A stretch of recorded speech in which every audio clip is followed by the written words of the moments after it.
The Chicago Bears. The St. Louis Rams. Two teams coming off great seasons, ending in disappointment. But at the dawn of another NFL season, both must bury the past and focus on new goals. It's an NFL preseason special, next on Fox. Too much is not enough. Nobody gave it up. I'm not the kind to lay down and die.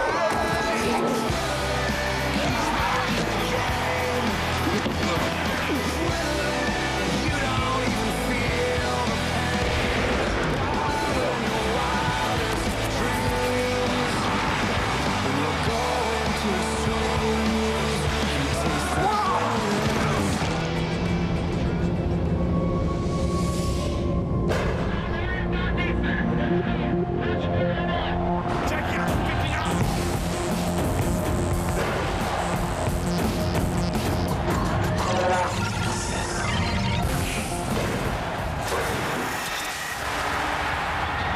Tonight on this Fox preseason special, it's the Chicago Bears against the St. Louis Rams.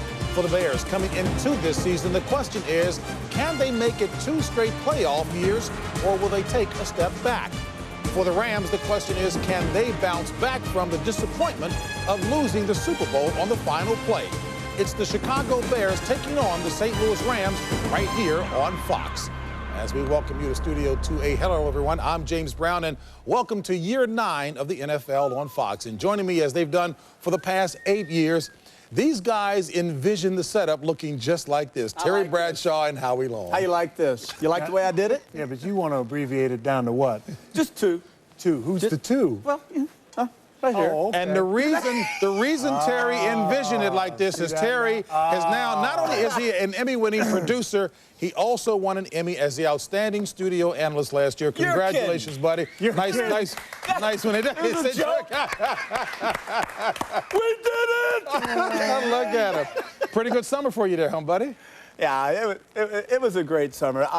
And it was a great summer for this reason. My father had a heart attack at my house, had open heart surgery, and after 2 months, he went home yesterday, back home to Shreveport. God's blessed us.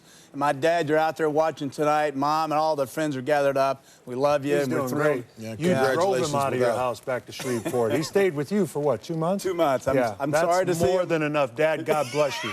Always a good What sign. about me? Bless you, Dad. I'm so happy to hear you're doing well, Mr. Bradshaw. Oh, Howie, what about the game tonight? What do you expect? Well, you know, a couple of questions have to be answered for the Bears. They want to find out who their left tackle is going to be. Is it going to be the #1 pick, Mark Colombo, or is it going to be their Bernard Robertson, second-year guy, 5th-round pick last year?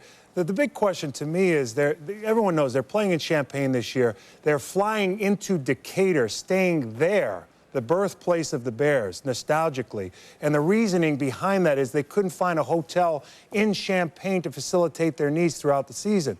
Last week's trip with a police escort took 1 hour and 10 minutes to get to the stadium. That's a problem. Now, ironically enough, they couldn't find a hotel, but all the visiting teams are staying in Champaign and driving 5 minutes. And anyone tonight who's watching the game, folks, I'll tell you what, take a look at this linebacking group. This is the best linebacking group in football.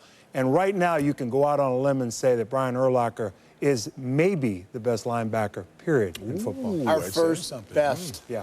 And besides, what's wrong with staying at an hour away from the stadium? You ever been down that? I mean, nothing wrong with staying an hour away. Plus, you get a little chip on your shoulder. And it's a nice bus ride. The bus ride relaxes you as a player. I bussed all through college, so I know about bus rides. Nothing wrong with bus rides. You guys went to Harvard, and I don't know about you, but there's nothing wrong with bus rides. Rams. The only thing the Rams I know. No. The only thing the Rams have to do, as far as I'm concerned, Howie, forget the bus ride. I'm not going there. Is this. If anyone wants to fault anyone for last year's Super Bowl loss, then all they have to do is look at Mike Martz. And I think Mike Martz, a guy I'd love to play for. I would love to pick his brain. I would love for him to coach me. But the fact is, JB, I thought he did a poor job of coaching in the Super Bowl. I thought his leadership on the field was terrible. You knew New England would win that game only if they got turnovers. They got 13 points off of turnovers, and they could have run that football down in New Orleans and won that football game. And I think Mike Martz, to be a great coach, has got to learn how to do a better job on the sideline. You think Mike Martz has come to grips with that himself? I think so. One thing about Mike Martz, he'll always tell you exactly what he's thinking. All right. Time now, folks, to head to St. Louis. And you notice that Chris Collinsworth is not here because he complained that Terry and Howie took all of his airtime the last 4 years. So now he's going to the booth to try to steal Troy and Joe's airtime. Hey, and TB, check this out. The new A-team. Look at Troy Aikman. Oh, my God. Well, now we know why Troy left OU, because that's the stuff he wore at OU and they got him kicked out. And he went to UCLA and he fit right in. So now we know, Troy, what happened. Be what a squad you're going to be working with.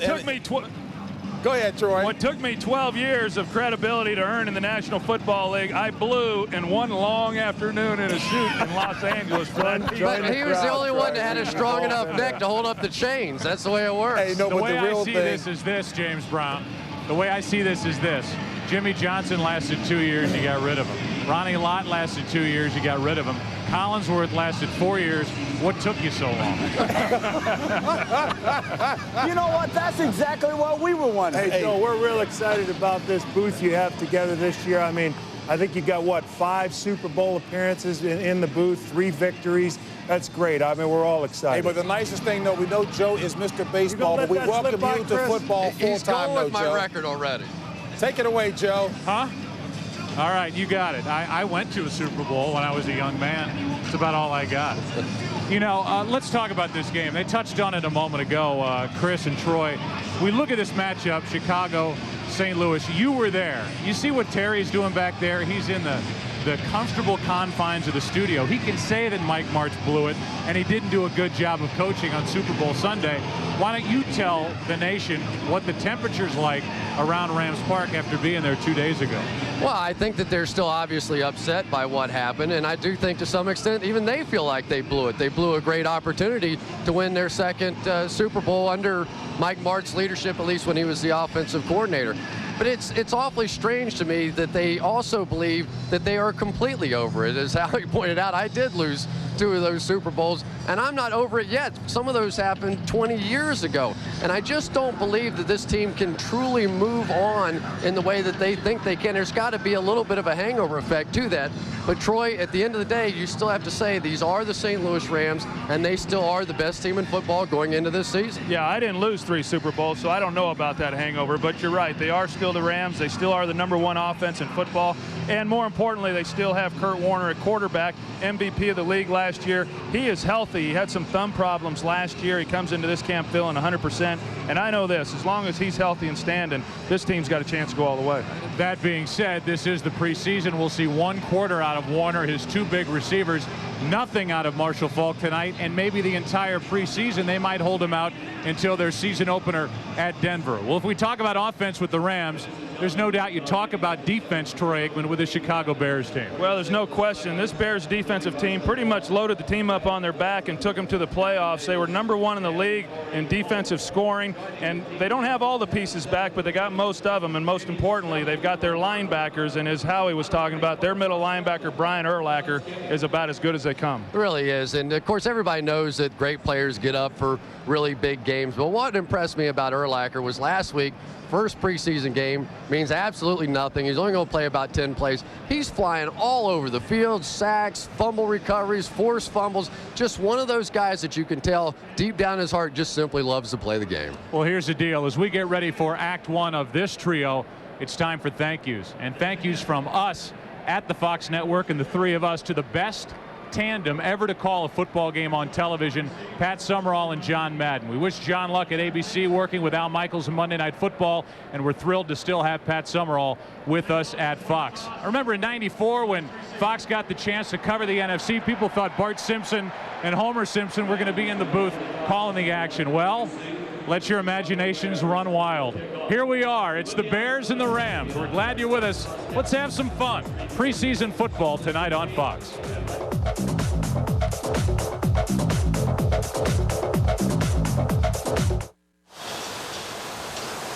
It's on days like these in St. Louis, Missouri, that you're just glad you're in a dome.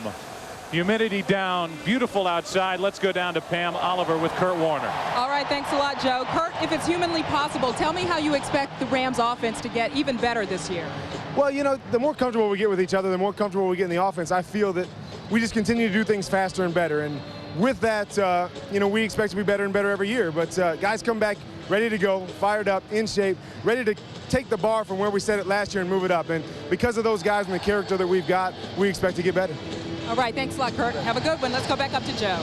All right, Pam, thanks. Paul Ettinger, who sprained his right knee during this past week, is ready to get rid of it for the Chicago Bears with Lamar Gordon, a running back we'll see a lot of tonight for St. Louis. One of their high draft picks that they think the world of, and is at least challenging Trump candidate for the backup spot to Marshall Faulk. We're ready to go, and we're glad you're with us here on Fox. Here's Lamar Gordon, and this is Ettinger, and away we go. Short kick from just inside the 15. Gordon picks his way to the 30, and that's as far as he'll go with the opening kickoff. Well, you just heard from him. Kurt Warner is leading the offense onto the field, and he is protected by the offensive line that looks like this. The problem is at right tackle, and the Rams are holding their breath about John St. Clair, hoping that he can figure it out here in the preseason and provide protection for Warner. They're the running backs, Gordon and Hodgins, with Holt and Bruce, the wide receivers, and Ernie Conwell, a very active tight end for Kurt Warner.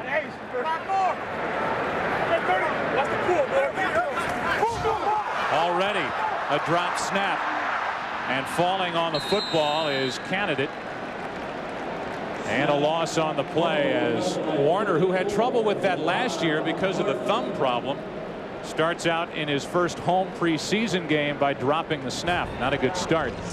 How about the defense for the Chicago Bears? Up front, Daniels, Traylor, Christian Peter, and Brian Robinson, a former Ram. The linebackers, you have heard plenty about them already. You will continue to hear plenty about this group the rest of this season. And the secondary, Bobby Gray is starting at the free safety spot. Warner under pressure, and he just dumps it off. He got pressure from Keith McKenzie, and it looked like he came off the left side. Means there's John St. Clair right in the middle of it already. Well, Keith McKenzie is a new pickup for them. They brought him in as a free agent from Cleveland, and they're hoping that he can provide some depth in this defensive line. More importantly, they hope that he can be the third defensive end for them. So a 3rd and 19 facing St. Louis. I got it. Work. That's the newcomer Terrence Wilkins, who has to shift, go in motion, go to the other side of the formation. And a handoff to Candidate. He's brought down from behind at the 25, and a poor start offensively for St. Louis, and just what the Bears thought about when they made their trip here from Chicago. Well, that play right there with Trunk Candidate and 3rd and long, you can tell that Mike Martz does not want to expose John St. Clair out there at right tackle, and he doesn't want his quarterback, Kurt Warner, taking an unnecessary hit in a down where they're probably not going to be able to pick up the first down. Leon Johnson waiting for the punt from another newcomer for this Rams team, Mitch Berger, former Minnesota Viking. Penalty flag on the play, and a good punt from Berger. Johnson from the 25. Across the 30, brought down at the 34, but we'll check the flag. 50-yard punt for Berger, an 8-yard return, but we'll check the penalty. And it's against St. Louis, so the Rams have been marching backward. Illegal formation. Number 58 offense was not on the line of scrimmage. Penalties declined. First down.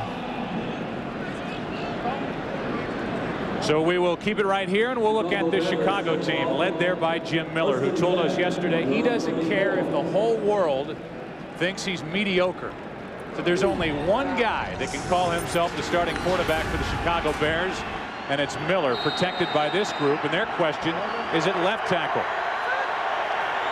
Anthony Thomas, the NFL's Offensive Rookie of the Year from a year ago, is in the backfield behind Jim Miller.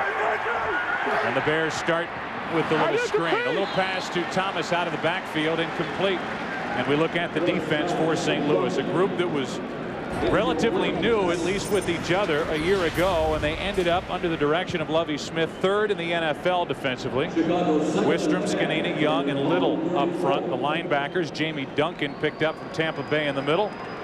And the secondary, Travis Fisher starts at the left cornerback spot, place of the injured Aeneas Williams. There's Lovie Smith. 2nd and 10. Des White. And a first down for Chicago at the Rams 45. Bernard Robertson is the newcomer on the left side of the line for the Chicago Bears. Really the only change in this offense this season. And he's done a pretty nice job out there. We watched him on film last week, and then Jim Miller doing a very un-Jim Miller-like thing, throwing the ball way downfield. This is pretty much a small ball offense in Chicago. 21-yard completion to Des White. Now they stay on the ground with Thomas. He gets back to the line of scrimmage, and that's it. Anthony Thomas, Offensive Rookie of the Year last season, just was outstanding, did everything that they asked him to do. Wasn't the starter until about week 4, but he was able to go hard and pick up a lot of yards. And what he did, he went home this offseason, spent a lot of time trying to build up some muscle, because John Shoops has already told him that he wants to try to take a year off of his life this season by pumping him the football as often as possible. They pumped him the football on first down. He got 1.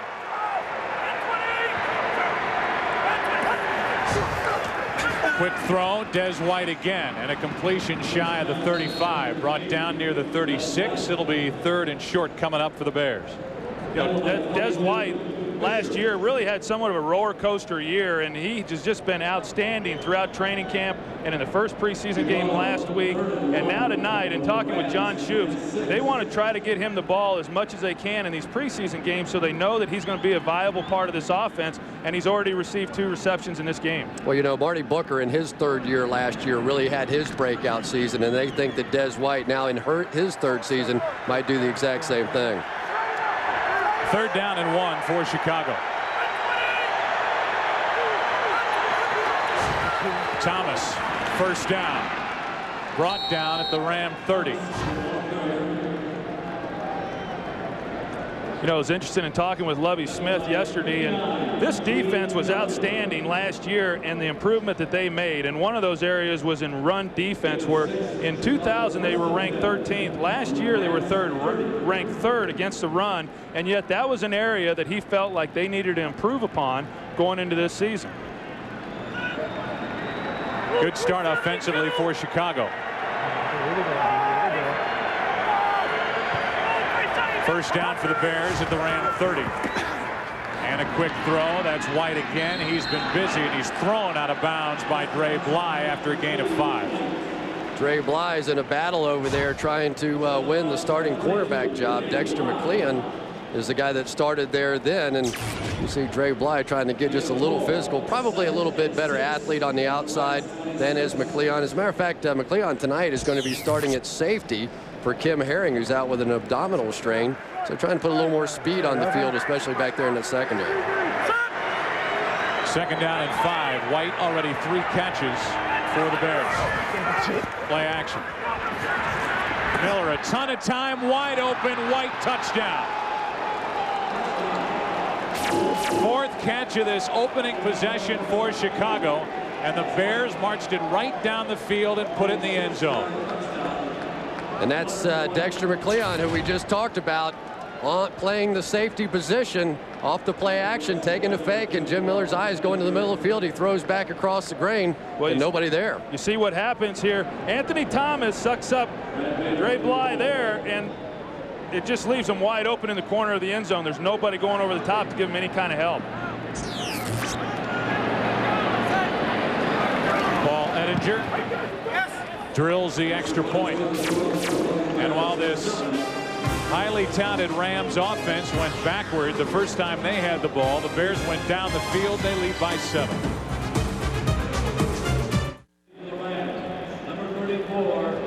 Well, impressive for this first unit for the Chicago Bears, and we're not going to see a lot from Jim Miller and company here early. we will see plenty from their third-string quarterback Henry Burris, who had a rough start last week when the Bears hosted the Denver Broncos. This is Hilbert kicking it away. Better kickoff. And with a penalty flag on the play, Lamar Gordon crosses the 20. Brought down at the 24, but again, there is a marker on the play.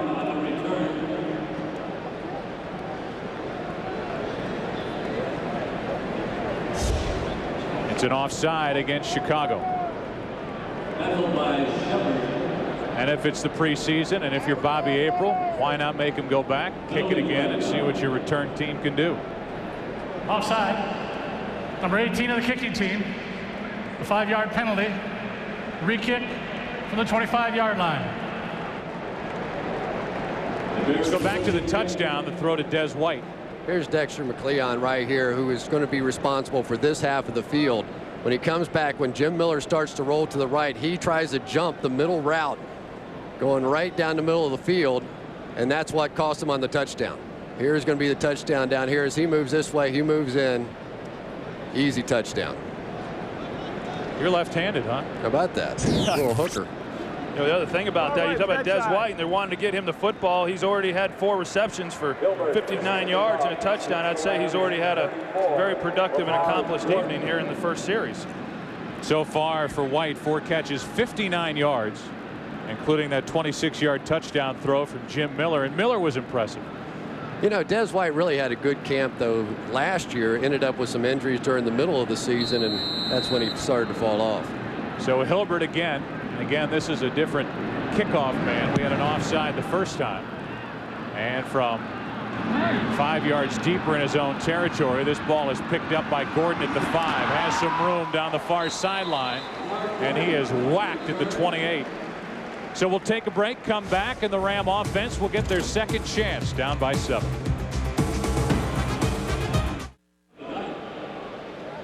Dick Duran and this coaching staff forced the Chicago Bears to lock up this group for the next few years because of the season they had. Mike Brown with the overtime touchdown for the 2nd straight week. The Packers did sweep the season series. Urlacher leads the Bears to the 13-win season. Duran named Coach of the Year. The A-Train was the Rookie of the Year, but then it all ended with that hit. Miller was out, and it was a divisional playoff loss to the Philadelphia Eagles, and the Eagles moved on to St. Louis, losing in the championship game here to the Rams. Second try for this Ram offense. And a throw from Warner. Quick slant. Bruce, who was behind him, incomplete. Here's a rookie mistake coming up. Travis Coleman on this last kickoff, on the last punt. He's going down there trying to make a play, and he realizes that he doesn't have his mouthpiece in his mouth. And I can promise you, he has been hit enough times. This isn't college. You get the mouthpiece in because you know somebody's looking you up and going to hit you pretty hard. Could have been worse. Could have forgotten his helmet. I've seen some happen. Yeah, me too. How many dentists across the country are saying, Aikman, a rookie mistake, put your mouthpiece in? Throw is incomplete and nearly picked off by Azuma as he stepped in front of Torrey Holt. And Warner has started slowly here tonight. Jerry Azuma has come off and made a couple of tremendous plays here in this series.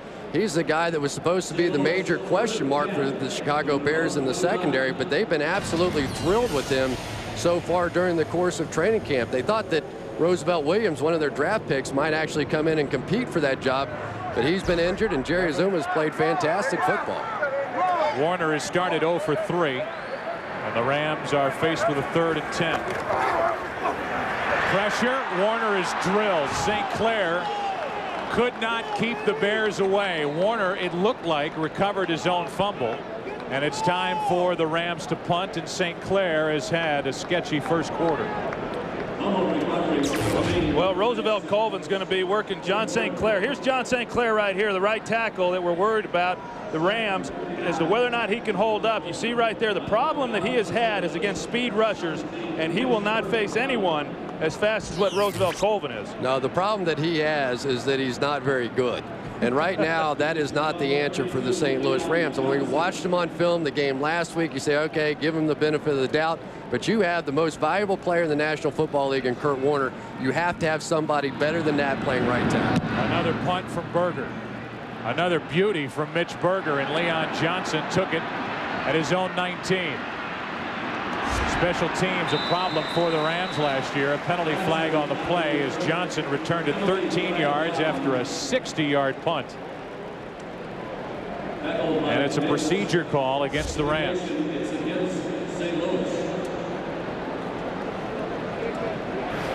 Illegal formation. Number 51 was not lined up on the line of scrimmage. 5-yard penalty. Repeat, 4th down. Chris, you just said it, and I couldn't agree with you more. And I know Troy, I'm sure, feels the same way. If you've got Kurt Warner standing back there, a guy who was injured last year with the thumb, you've got one experienced tackle in Orlando Pace, and then you've got guys who have been on your practice squad and haven't played and haven't dressed, and you're trying to protect Kurt Warner with John St. Clair. Hits like these can end a season for the Rams before it begins. Well, I don't think there's any question that that is a concern for this football team. Really the only concern from the offensive standpoint of what they have to address during this preseason. John St. Clair has not played well. They feel that if they give him enough reps during these preseasons, that ultimately he'll be able to do the job.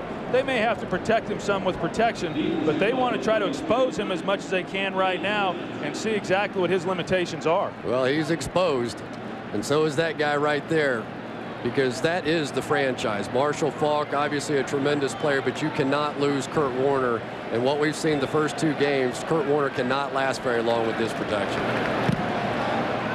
Another beauty from Berger. He's been the bright spot for the Rams so far in this game. From inside the 35, Leon Johnson is wrapped up.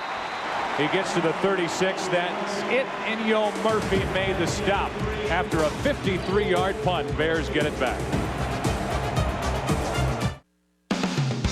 This Fox NFL special is brought to you by Nissan and your Nissan dealer. By AT&T Wireless. Welcome to M-Life. AT&T Wireless. By Reese's Peanut Butter Cups. Get lost in a Reese's. And by McDonald's.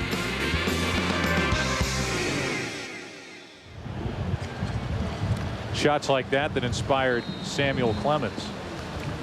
Mark Twain. That was his pen name. And there's a young Becky Thatcher watching her Rams with hair painted blue and her natural blonde.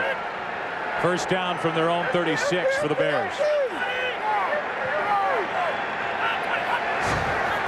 Out of the shotgun, that's Marty Booker. A good move, and he falls forward right at the first down marker. Might have been a little short. It is 2nd down coming up. You want to see a great play. Watch Yo Murphy here on special teams covering this punt. A great move coming out. A little dish, get out of my face.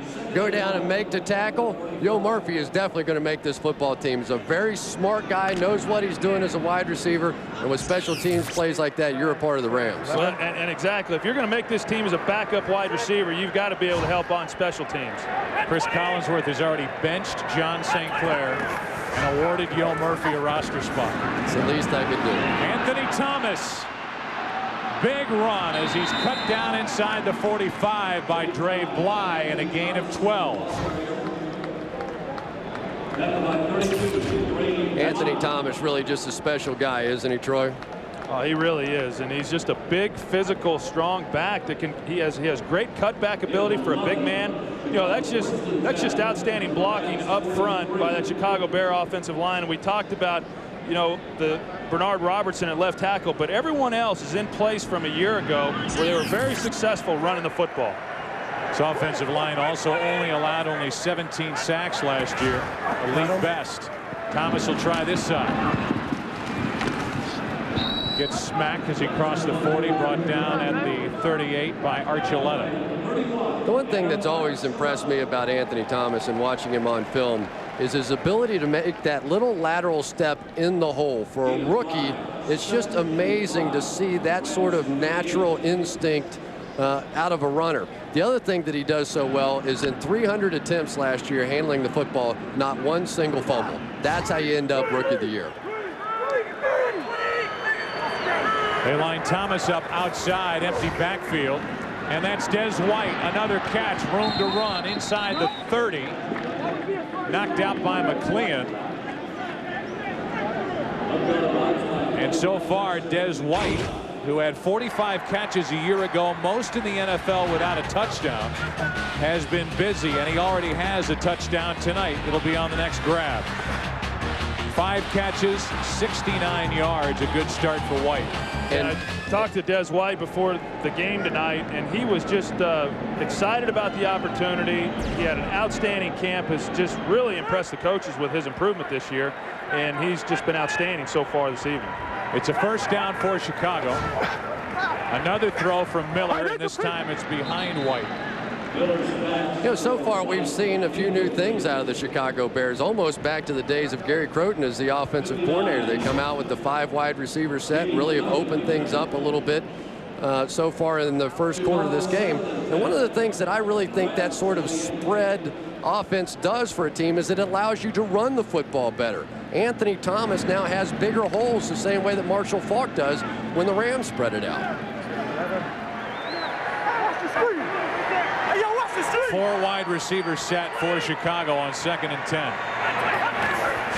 Anthony Thomas up the middle, so they spread it out, they run up the middle, and Thomas is down to 23, a gain of 5.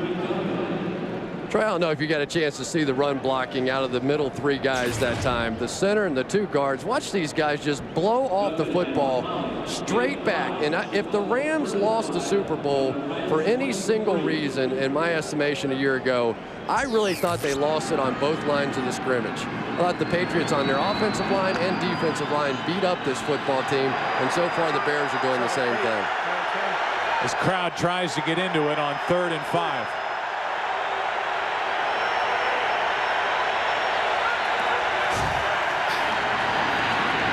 Lost it for a moment, has to run and won't get the first down. In fact, barely got back to the line. Leonard Little, who had 14.5 sacks in only 13 games a year ago, was there to make the stop for St. Louis.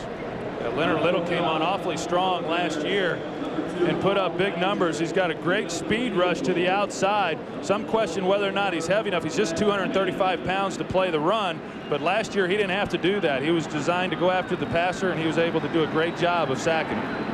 Edinger will try a 42-yarder. Good snap, good hold, good kick. And so far, so good for Chicago. It's the Bears offense that's been impressive tonight.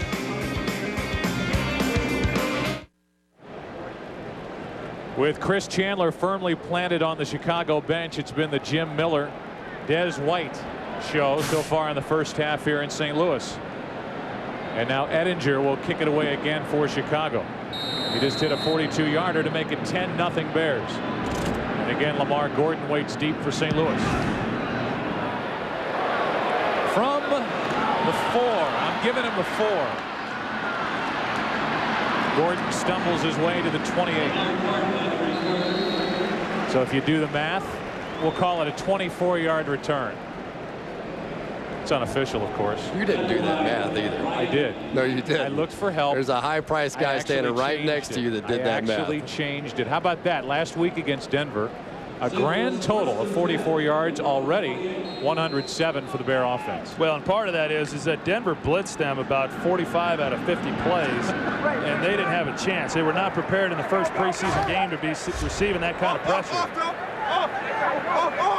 John St. Clair alone and on an island on the right side of that offensive line for St. Louis, so the Rams run left. That's Candidate. He's out to the 47 and a first down for the Rams, their first of the night.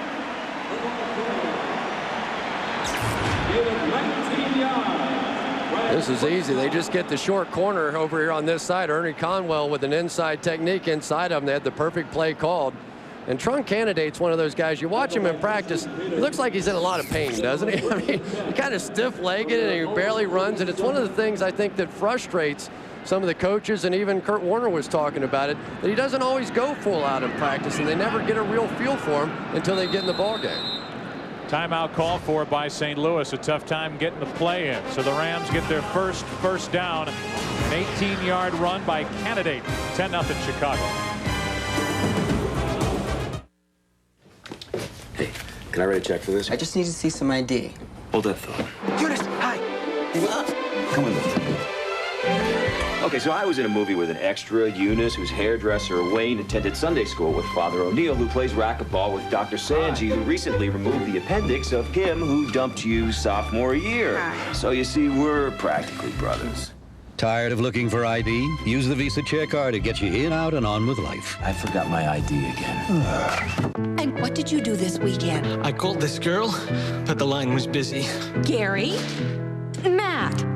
I went to Wendy's for lunch. Well, I see the hamburgers on TV, and they look good. I ordered a classic double with cheese. Call me crazy, but I think they made it just for me. Hot, juicy, it tasted great. And when I finished, I felt good. And I liked that feeling. Bravo! Sure. Wendy's Classic Double with cheese. And now Wendy's pickup window is open late so you can eat great even late. These people are getting answers to the most important questions they'll ever ask. Questions about their health. They're finding those answers in a single place. WebMD. 16 million people come to WebMD every month.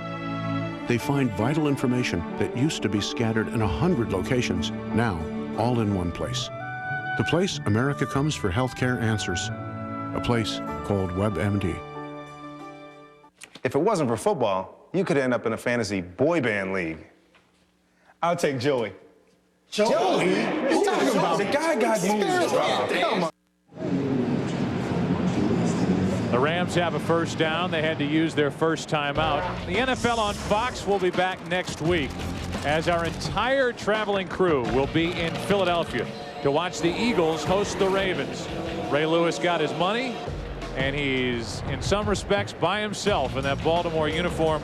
We'll see who can help him out this year as Brian Billick and crew take on the Eagles next week. This is Candidate trying the left side. He got a yard, and that's all.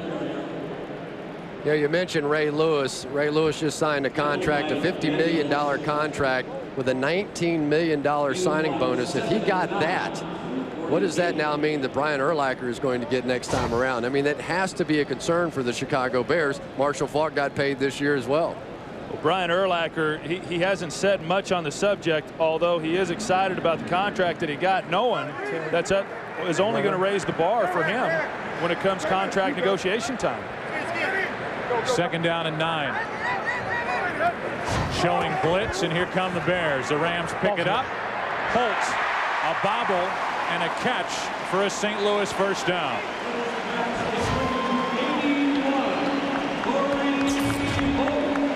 Trunk Candidate on this play. Watch the blitz pick up by the running back.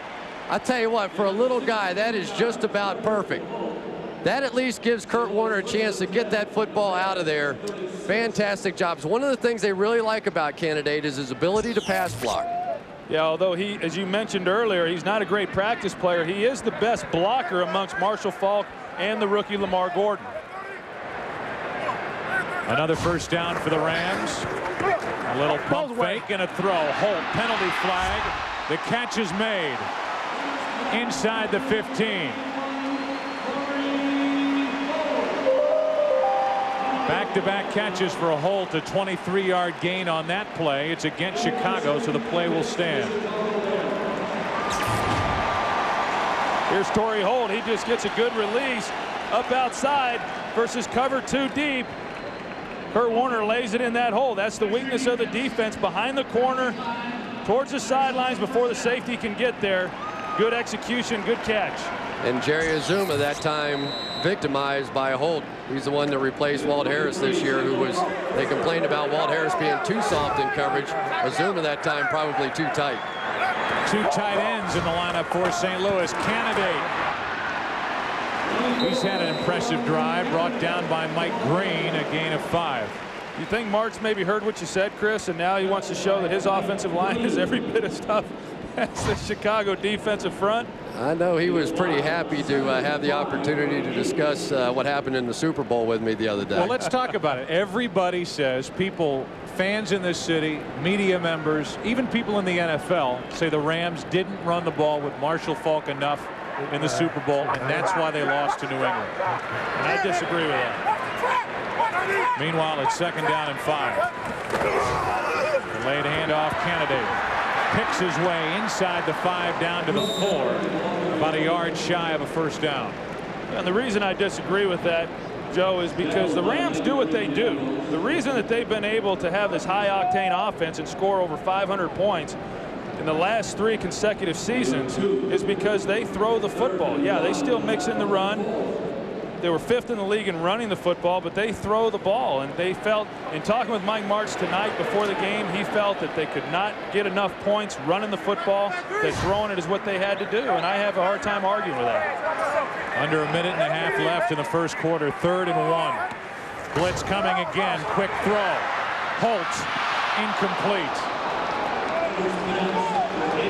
Yeah, Troy, one of the reasons why I think the argument will live on, though, is watching that game. The Patriots did so much of their coverage where they were running with the receivers down the field, and it just looked like it was going to be easy pickings for Marshall Faulk out there if you turn around and hand it to him. But again, I go back to the fact that the Patriots, even with only 5 guys on that defensive line, stuffed Marshall Faulk on more than one occasion. Well, they did. It's not, you know, I don't mind the argument if you say had they have run the ball more, they may have been able to win the ball game. But I disagree with those that want to say that they would have won the ball game, because I watched the tape. As you said, there were many times where they handed the ball to Marshall Faulk and they were unable to get any kinds of yards. And it's hard to argue with what got them there and the weapons that they have throwing the football. The crowd was trying to coax this offense into going for it on 4th and 1, and I think the crowd just won. As the crowd usually does in preseason. That's right. Yes. That's right. In regular season, you could bet that Mike Martz would be kicking a field goal here. So down 10-0. 4th and 1. 7, 8, 9, 10.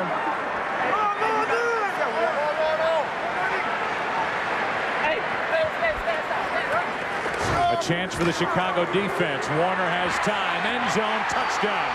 Conwell.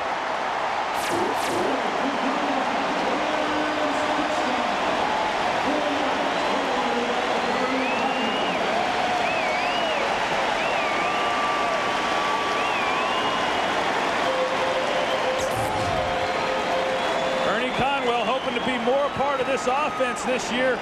Takes a vertical release, and you can see right there he sticks to the outside, comes back in, leaves Warwick Coleman in his tracks. Easy touchdown, Ernie Conwell. You know, it makes me laugh, though. 4th and 1, they don't even use play action. It's just a passing down. You know what makes me laugh? Carrot Top. He is funny. He's fantastic. Wilkins drills the extra point. And we look at the season review for the 2001 St. Louis Rams. They started 6-0 for the 3rd straight year, and it was the defense that helped them accomplish that. Warner nabs the MVP for the 2nd time, and the Rams, in the end, come up 3 points shy in the Super Bowl. You can't get Mike Martz to admit to much. But, Chris, you asked him the question, and he did admit to this. If there's one thing he would do differently going back to the Super Bowl, he would open the game in the 2-minute offense to wear down the front of that New England defense. And that I totally agree with. If they had done that from the very beginning, I don't think there's any question, because what you do then is you leave that same 5 on the field for the New England Patriots. And what we saw in the second half of that game, and especially in the 4th quarter, they were pretty shot. I mean, it was pretty much over at that point. They were scoring touchdowns at will, and probably if that game had gone on to overtime, would have been very difficult for the Patriots. But then Tom Brady came up with that remarkable drive. Well, and then what he added, he would open up in 2-minute offense, and then he would give them a heavy dose of Marshall Faulk in the 3rd quarter, which is what he said he wishes he would have done in hindsight. But I know this, if they win that game and the Patriots don't go all the way down, nobody's talking about them not having run the ball. Simonton gets rid of it. Short kick. That's Johnson from the 10, brought down at the 32. And we go down to Pam Oliver with Marcus Robinson of the Bears. All right, Joe Buck. Tonight we've seen good things from Des White, and we've also seen good things from Marty Booker. But before all that, Marcus Robinson, you were the man in this offense. Tell me how you're coming back from those torn knee ligaments. Well, I'm feeling pretty good right now. I'm planning on playing next week, and everything is going great. So I'm practicing hard. I just started 2 days about a week ago. Everything's looking good, though. With those young guys looking good as well, and they've really stepped things up for the Bears offense, I mean, do you feel pressure to get back on the field? No, not really. I mean, I know I add something to this team, and I'm just waiting to get my chance, and I know I can prove my point, the same things I did 2 years ago. So I'm just going out right now just trying to get focused and working hard. Tell me about the Bears offense. What might we see differently last year? I know this offense drove fans crazy with just its conservative nature. Will we see some things this year? Yeah, I think we're going to go downfield more often now. I mean, the defense has stepped up and made a lot of plays for us, and we're going to try to take the pressure off them now and put some points on the board and get a comfortable lead in the first half. Look forward to seeing you back, Marcus. Thank you. Let's go back to Joe Buck. All right, Pam, thanks. Chris Chandler is now in at quarterback. Jim Miller takes his seat. A successful start to this one for Miller and this Bear offense. 0 for 1 is Chandler. 2nd and 10. Hand off to Johnson, nothing, and a penalty flag comes in on the play. Chris Chandler has started for 6 different NFL teams, which is a record since the 1970 merger. And there are some who believe, Chris, that Chandler may end up guiding this Chicago Bears offense before this season is over. Holding. 73 offense. Penalties declined. 3rd down. Well, we're not going to see any quarterback controversy in the preseason. I know that because they're not going to play Chris Chandler during the course of the preseason. It was interesting to hear Dick Geron talking about it. They simply don't trust their 2nd-string offensive line to play with either one of their starting quarterbacks. So when that offensive line goes out, which had a great year last year, so do those 2 quarterbacks. 3rd down for Chandler. Bad snap, and Chandler is sacked. And that's why they don't want him on the field in the preseason. It's not worth it. That's exactly what happened last week in their preseason game against Denver. They're just not afforded the luxury of any kind of protection back there. You take a look at the pressure that comes up inside. He has no chance whatsoever. Started with the bad snap. And you've got to remember, there's not one guy in this offensive line that's played with Chris Chandler that has started one NFL game in his career. Brian Young credited with the sack. A short, poor punt by Maynard, and that's Wilkins. First chance for these St. Louis fans to look at a guy who's going to be a big weapon for this Rams team. Maybe, if he can get off the field and if he's all right. The Rams losing Oz Hakeem, who's now with Detroit, and Wilkins comes limping off the field. He is scheduled to be the number 3 receiver in this Ram offense. And they believe that he is going to be better than Oz Hakeem. I am not so convinced of that one just yet. I think Oz Hakeem was one of those guys just so brilliant at the line of scrimmage, getting his release. Terrence Wilkins may actually have been a little bit faster than Oz Hakeem, but this one really came down to money. It was $4.6 million over 4 years for Wilkins, and 5 years, $16 million for Oz Hakeem going to Detroit. Matt Millen's the one that opened up the wallet for Oz Hakeem with the Lions. From just shy of midfield, wide open is Isaac Bruce, and he will take a dive a yard shy of a 1st down. So that's the end of the 1st quarter, and the script coming in is that will be it for Kurt Warner and the top 2 receivers for this Ram offense. We'll wait and see if the Rams hold true to their script. Quarter number 2 coming up.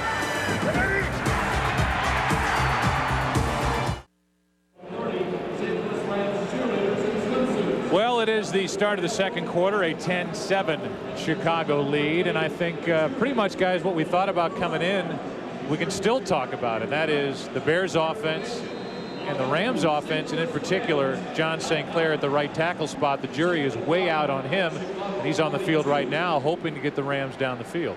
And he has to make an impression. He has to make it fairly quickly for this coaching staff. Troy, we can talk about some of the things they can do to protect that position, but it certainly doesn't help this offense any. This is Candidate. He finds a 1st down, and he loses the football.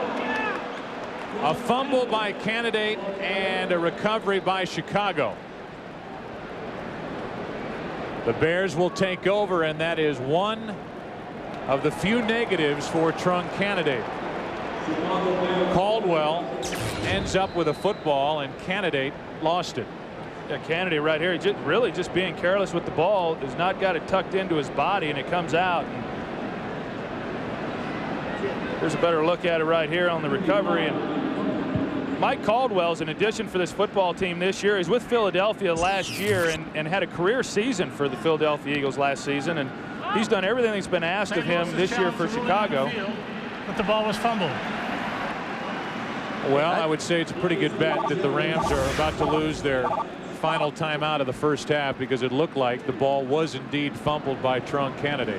How'd you like to try and make the linebacker starting lineup for the Chicago Bears, though, with these three guys?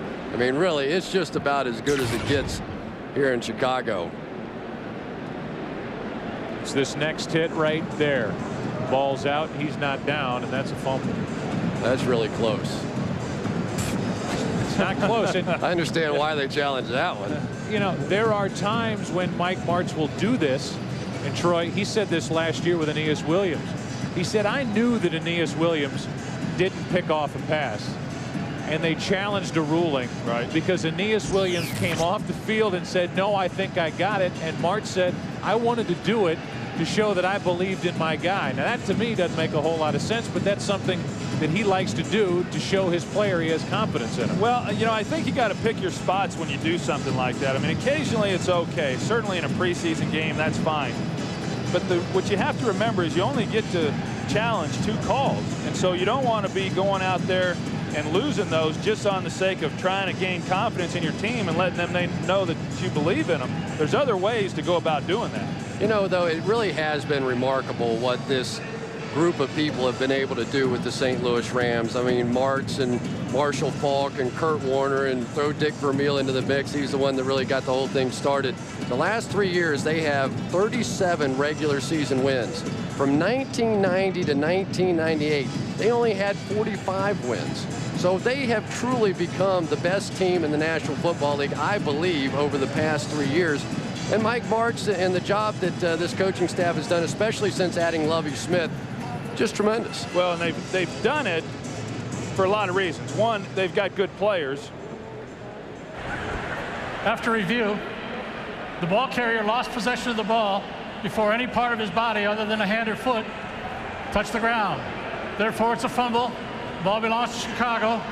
First down. I'll say, one, they've got good players. Two, they've got good coaches. But more importantly, the players that they have are good quality guys with great work habits. They all enjoy playing here. They all recognize what a special place this is at this moment in time in the National Football League. So now Chris Chandler and the Bears have the ball back. It's at their own 30. And Chris, I can understand why a guy like Mike Martz would get hot with the criticism that he receives. In some respects, he's got to be saying, hey, what do you want us to do offensively to get you off my back? Because it just seems to be. And I guess it's the nature of the National Football League. It's never enough. And this team just keeps putting touchdowns and points up on the board. Yet they come out of the Super Bowl and everybody questions Mike Martz and the way that he went about the attack of the Patriots. Well, the problem is that this team averages like 31 points a game and only gives up 17 points a game. So you constantly see them blowing teams out week after week. So anytime they're in a close football game, you say, there must be something wrong, and I think the tendency is to point the finger at Mike. 2nd down and 8. And they keep it on the ground. That's Leon Johnson. He's brought down just shy of the 35-yard line. A 3rd down coming up for the Bears. Well, the Bears are going to keep it pretty simple now with Chris Chandler in the lineup, but I was impressed with the job John Shoup did there in the first quarter with Jim Miller and the rest of that receiving group. And last year he was under tremendous scrutiny for not getting the ball down the field and being vertical. He's emphasized that this training camp. He showed it here in this preseason game. There was a time where he's got Anthony Thomas split out wide. He's got the tight end Dustin Lyman split out wide. Gave a lot of different looks there in that first quarter. 3rd down and 5, and the crowd gets into it. Chandler, a quick throw to Terrell. Terrell lost the football, but he was down. The Bears will maintain possession, and they get a fresh set of downs. Well, here's another example of John Shoup's development within this offense. You look right here. They go to a bunch set. They go to a bunch set right here with their players, and they leave David Terrell on the backside one-on-one. They get the matchup they want. All they've got to do is play pitch and catch, though, right there. That's the unfortunate part about it, but they got the look they wanted. They just didn't take advantage of it.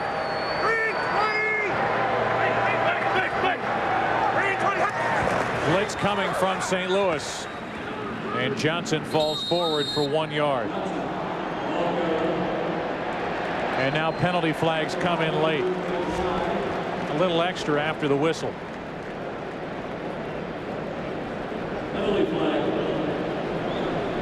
David Terrell and Dexter McCleon talking, and it's a personal foul against Chicago.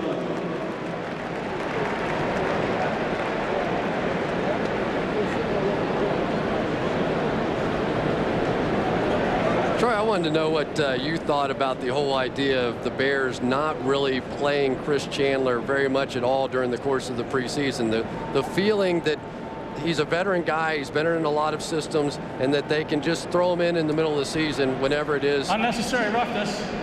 Number 83 of the offense. A 15-yard penalty. Second down. Whenever it is that they need him.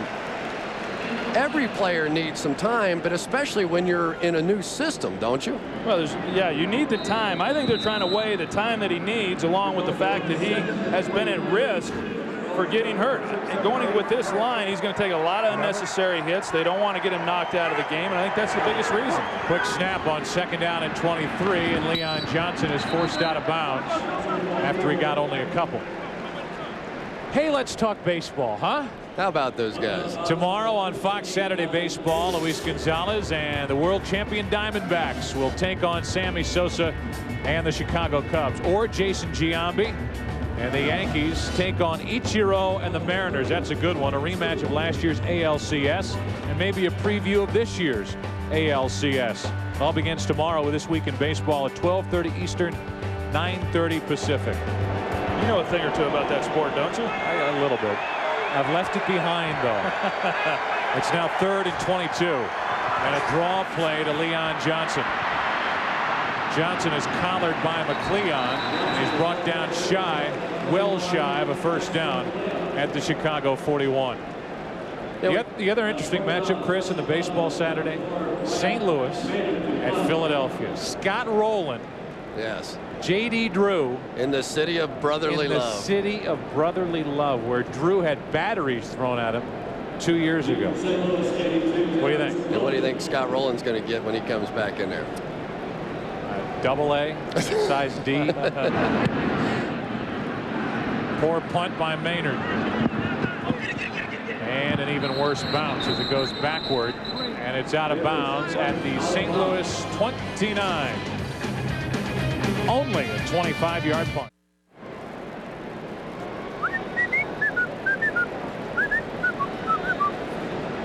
If I only had a brain.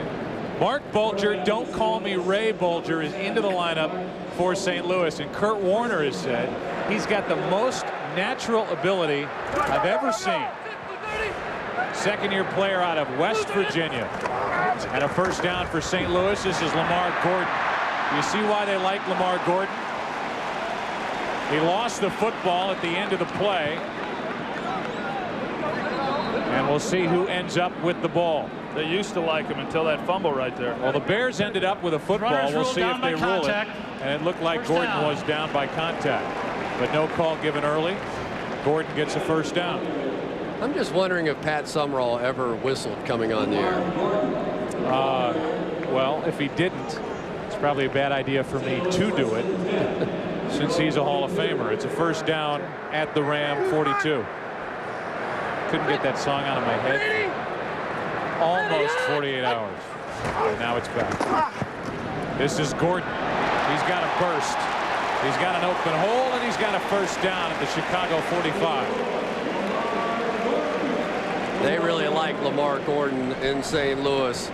You watch him run in practice, and he's just so fluid. Very easy running style, easy cuts, never seems to be working very hard on the football field. Runs about a 4.45. Had a lot of long touchdown runs in college, and a guy that is in a true competition with Trung Candidate for the backup tailback slot. Like they say, the way that Lamar Gordon has played throughout camp, it has really made Trung Candidate a better player than what he was a year ago. It's like a Statue of Liberty play down to the 40. And we go down to the field and Pam Oliver. All right, Joe, not the kind of news the Rams want in the preseason. Wide receiver Torrey Holt has been taken to the locker room. He was hit pretty hard in the back, and as a result, he was spitting up some blood. He's undergoing some x-rays as we speak. Back to you. All right, Pam. That's bad news. That's the one thing you want to avoid in these preseason games. You want your guys to get a look and get ready for the season, but you want to come out of these games healthy. And Torrey Holt, who was voted the offensive captain of the football team this year, hopefully he's okay. Ricky Prohl's got a bad hamstring. He's not active for this game. We saw Wilkins limp off earlier. 2nd down and 5, and Bulger gets it to Hodgins. And the fullback's got a first down at the Chicago 30.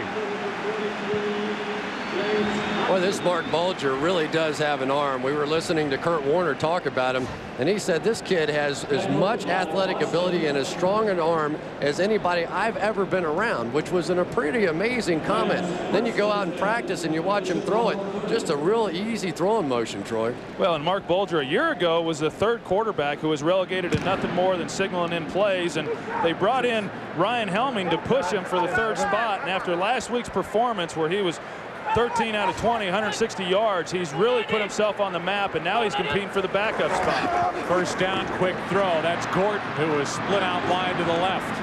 And he's down inside the 25. A gain on the play of 6. And I think Mike Martz said it best about Mark Bulger, that it's one thing when you're the 3rd quarterback and you go out and play and there's not a whole lot of pressure on you. But with each elevation on the roster spot, there becomes more and more pressure. So Mike Martz was interested in seeing how well he would come out tonight after the success he had last week, now being the backup with the injury to Jamie Martin, and how he would handle that. After limping off after a punt return, penalty flags. And it looked like it was St. Clair, the Rams, who moved early. Terrence Wilkins is back in there for the Rams. Prior to the snap, false start, number 70, offense. 5-yard penalty, remains 2nd down. Can you blame him for being a little jumpy? Well, you can't blame him for being a little jumpy, but I'll tell you this, in St. Clair's defense, and I know you guys have been on my man a little bit, but when you've got Kurt Warner in at quarterback, and that's the guy you've been listening to on cadence all through the training camp, and now you got another quarterback, that's hard on the offensive line, particularly when you're on the tackle and further removed from the quarterback and being able to hear him. He's Troy's guy when he's up in the booth. Over the middle of the field, Manu Maleuna. Practiced that for 4 weeks. Bulger took a little pop at the end of that play, and Brandon Manu Maleuna picked up 6. St. Clair's going to do a nice job on this one here against Karan Riley coming in. Maybe he's just getting his feet settled a little bit, but clearly Riley is not anywhere near a starting defensive end in the National Football League, and it's not going to be the kind of competition that he's going to face on a day-to-day basis. We got Riley. Someone forgot to get Jason Wiltz, who put a pretty good hit on Bulger inside. Now on 3rd down, Bulger puts it up, middle of the field. Gordon has his helmet taken off, lost the football, and it's recovered by Chicago. It's a live ball back the other way, and the Bears have it just shy of their 20. Bobby Howard comes up with a football as Lamar Gordon has to go pick up his helmet. Welcome to the NFL. Wow. And welcome to the Chicago Bears defense. There's a penalty on the play. A procedure against the Rams, but look at this hit. Wiggum. Larry Wiggum took the helmet off Lamar Gordon. Illegal formation. Number 70 in the offense is not on the line of scrimmage. Now, Troy. Players decline. First down. How many times in the seminars when we meet with the officials, and we were down with the officials in Dallas, Texas, meeting with them, did they talk about helmet-to-helmet contact against a defenseless player? Here it is, clearly a shot to the helmet. Referee sitting right there, and no call. That's exactly right. And a defenseless player is defined by a receiver who is trying to make a catch and is not prepared to take the blow. Definitely defenseless in that position. On first down, Johnson gets it back to the 20. Got a yard. as Henry Burris is now in the lineup at quarterback for Chicago. And St. Louis was out of timeout, so they couldn't challenge the call anyway.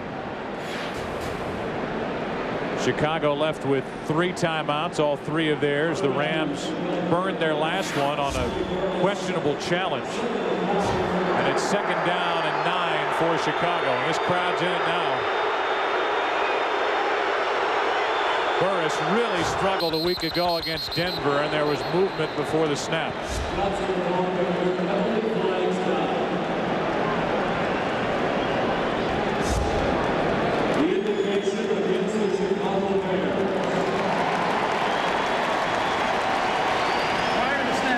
False start, number 60, offense. 5-yard penalty, remains 2nd down. The Bears were stunned with how poorly Burris played last week against the Broncos. Yeah, and with that, there's added pressure for him in this ball game because he's not going to get a whole lot more opportunities to get this kind of time to play in the preseason. He really had a tough game last week, throwing 2 interceptions. He knows he's got to perform much better tonight if he's going to have a chance of making this ball club. 2nd down and 14. Johnson, room to run, gets to the 21.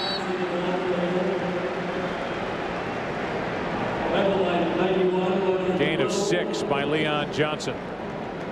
3rd down coming up. I think they're trying to get Leon Johnson ready for the regular season. Last year, he was a guy that would come out on 3rd down. James Allen was a tremendous weapon as a 3rd down back. This year, he's going to be the guy on all 3 downs. 3rd and 8.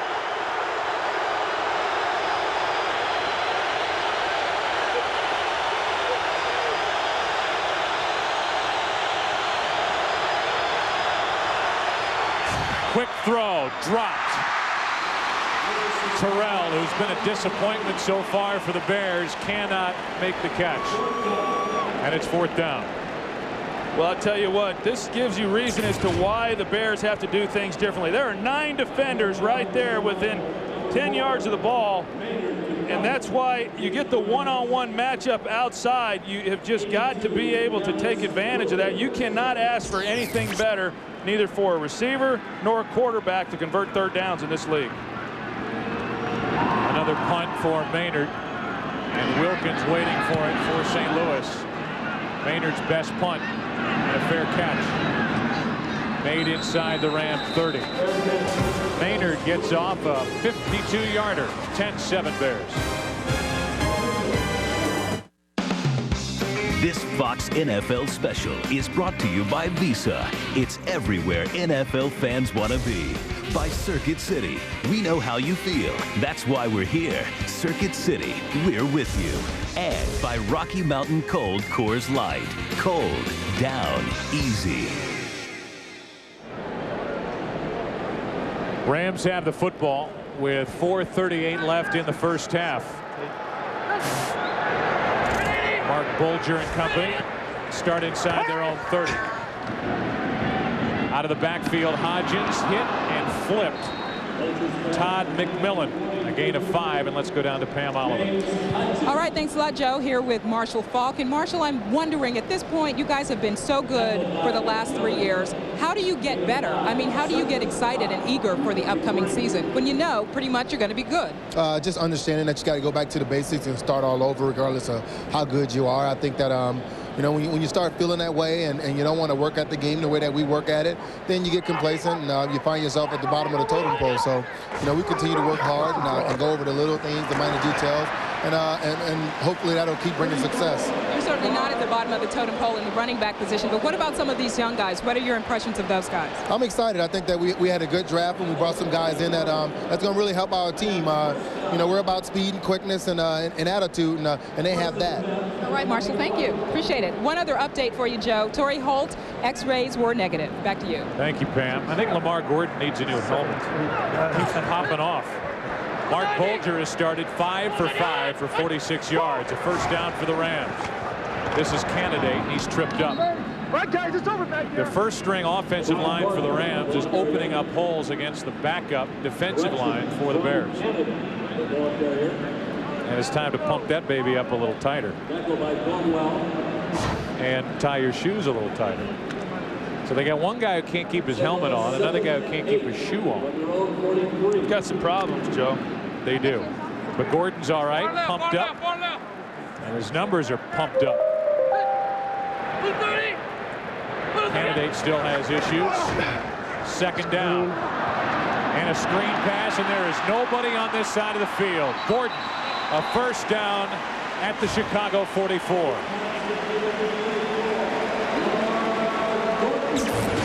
Well, sometimes you have the right call. Here's Larry Wiggum right here. He's going to come on the safety blitz, and the Rams just happen to have the perfect call on.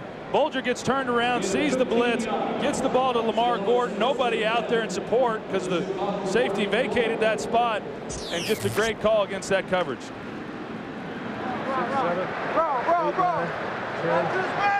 Perfect start for Mark Bulger.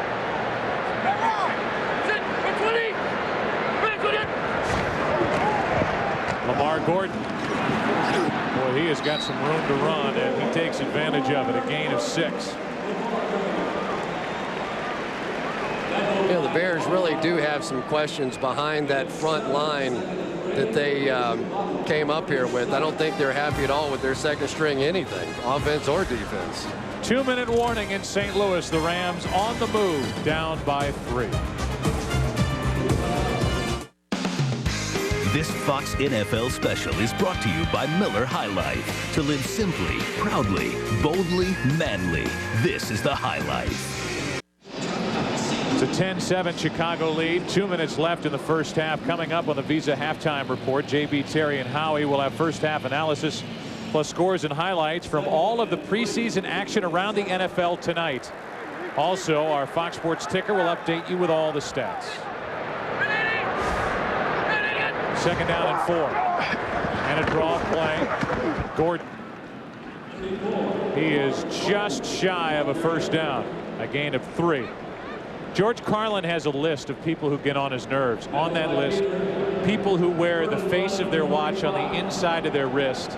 I don't know if people who are named Chris don't have an H in their name are on that, but you're one of them. Gordon with a catch. He's got a first down, and Bulger has been outstanding. Well, Bulger's been outstanding, but Gordon has been outstanding as well. Not only running the football, you see his versatility there on that play, being able to catch the ball out of the backfield. Bulger spikes the ball to stop the clock. Remember, the Rams do not have any timeouts left. They have 1:23 left in the half. And I think if you look at what Lamar Gordon has done already in this game, 49 rushing yards, 49 receiving yards, and as we mentioned earlier, his presence has really pushed Trung Candidate, and I think that ultimately this really helps the football team because you got Marshall Faulk, who obviously is a great football player, but let's face it, the last couple of years he's had some knee problems. It's nice to know that they can go to one of these two guys and they can fill in. No, they're not going to be Marshall Faulk, but I think that they show that they can still be pretty productive. Second down and 10. Blitz coming from the Bears, and a throw to Wilkins. He's good after he makes the catch. You know, it's a little frightening to think that the Rams can not only beat you with their first string, but with their second string and third string. I mean, this is as impressive as it gets for Mark Bulger. Third down. Pump fake by Bulger. And off his back foot, incomplete. Looker, the intended receiver. And that'll bring up a fourth down and most likely bring Wilkins onto the field for the Rams. But that's a good play for Mark Bulger. Here's a guy that was the third string quarterback. It clearly wasn't there. They didn't have it. Fourth down and short. There are a lot of young quarterbacks would have taken a shot trying to throw that thing in there. He gets it out, bring the field goal team on. Hopefully you have a tie game going into halftime. You know, I talked to him yesterday at practice, and he was really looking forward to the opportunity to get out here and play 3 quarters of this ball game and show that last week was not a mirage. 36-yard try for one of the best. Wilkins drills it. So that ties this game with under a minute to play in the first half, and Mark Bulger leads the Rams down the field. Wilkins puts it through. 10-10 in St. Louis.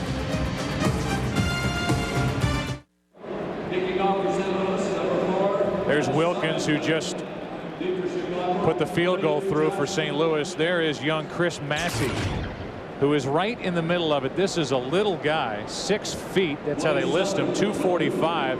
getting pounded in the middle.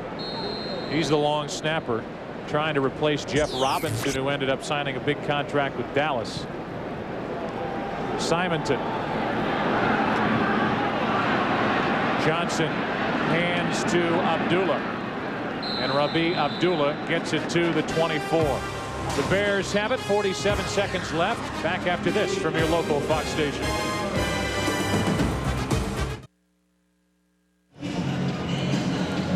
Jim Hannafin going over the pictures with his offensive line. The Rams lost Ryan Tucker. They also lost Rod Jones from their NFC Championship team a year ago, and so they're filling in with St. Clair. We highlighted St. Clair early. He struggled against that first unit for the Bears defense. He has been better since. And there are ways that you can protect him, and he certainly has. He has played better since those first couple of series, but remember, the first couple of series were against the first string of the Chicago Bears, too. But you can bring a tight end over. You can chip with a back. You can do a lot of different things to help somebody as they're learning a position. But, Troy, if you do all that, you're also inhibiting your offense and the style of play that you like. And we all know that March wants to get 5 guys out in his routes. How will the Bears play it with 47 seconds left and 3 timeouts remaining in a 10-10 game? They're going to go after it. That's Johnson out of the backfield. He gets to the 30. And a timeout called for by Burris and the Bears. So they're going to get a look at Burris and see what he can do in the 2-minute offense. We look at the NFC North division, and that's where the Bears find themselves. Will Brett Favre and Terry Glenn connect in Green Bay? How about the Vikings and head coach John Tice, Dante Culpepper? Tice has said we got to get the ball in the hands of Randy Moss. And the Lions, new Ford Field.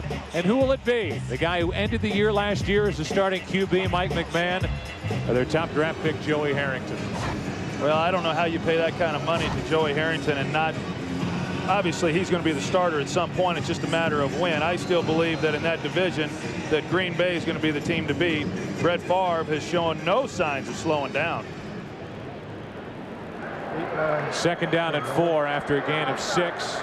A dump off to Leon Johnson.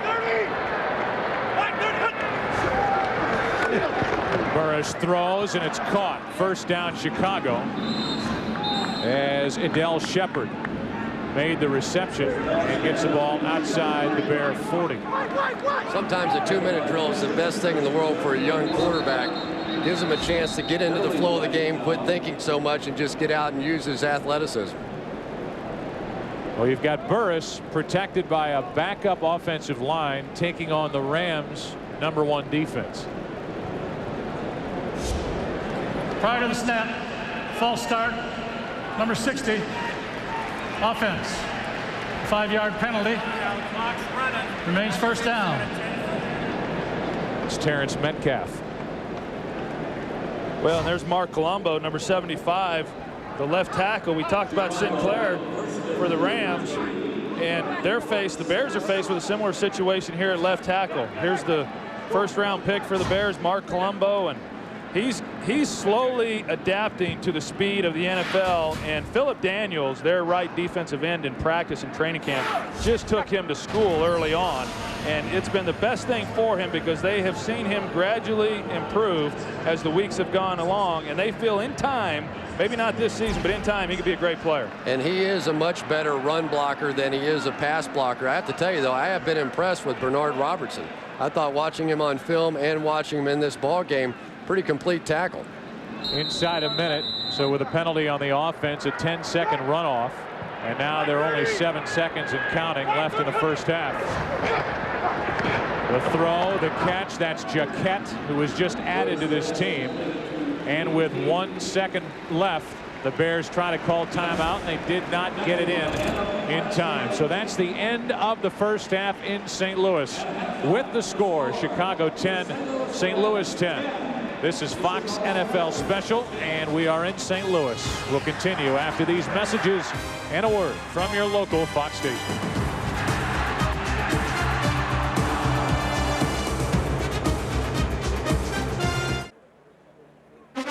The Visa Halftime Report is brought to you by Visa. It's everywhere NFL fans want to be. How tough as the Bears defense. Bears safety Lamar make that Larry Wiggum delivering a welcome to the NFL hit to rookie running back Lamar Gordon. Yes, you'll remember that for at least a week. All tied at 10 at the half.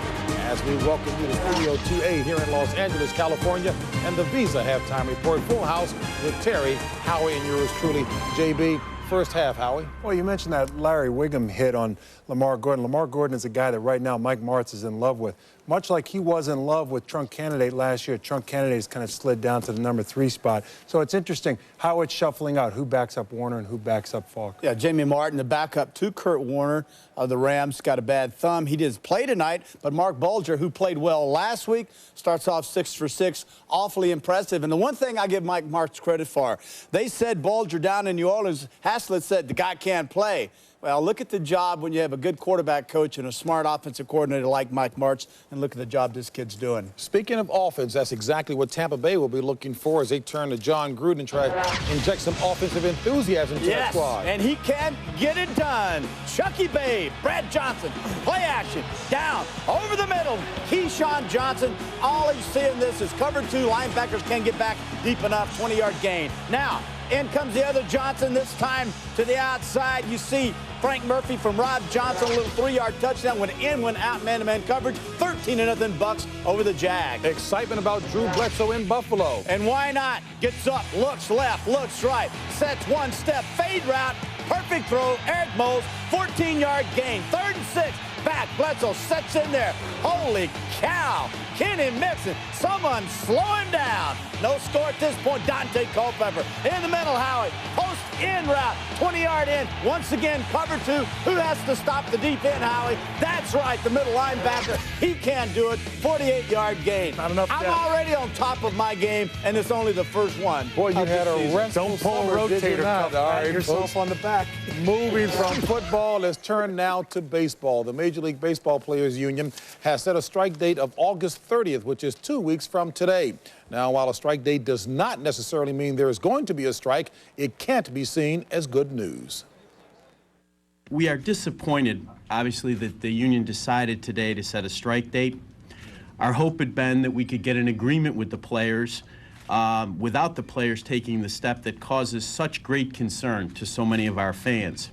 No player in the game is for a strike. None of us want to go on strike, but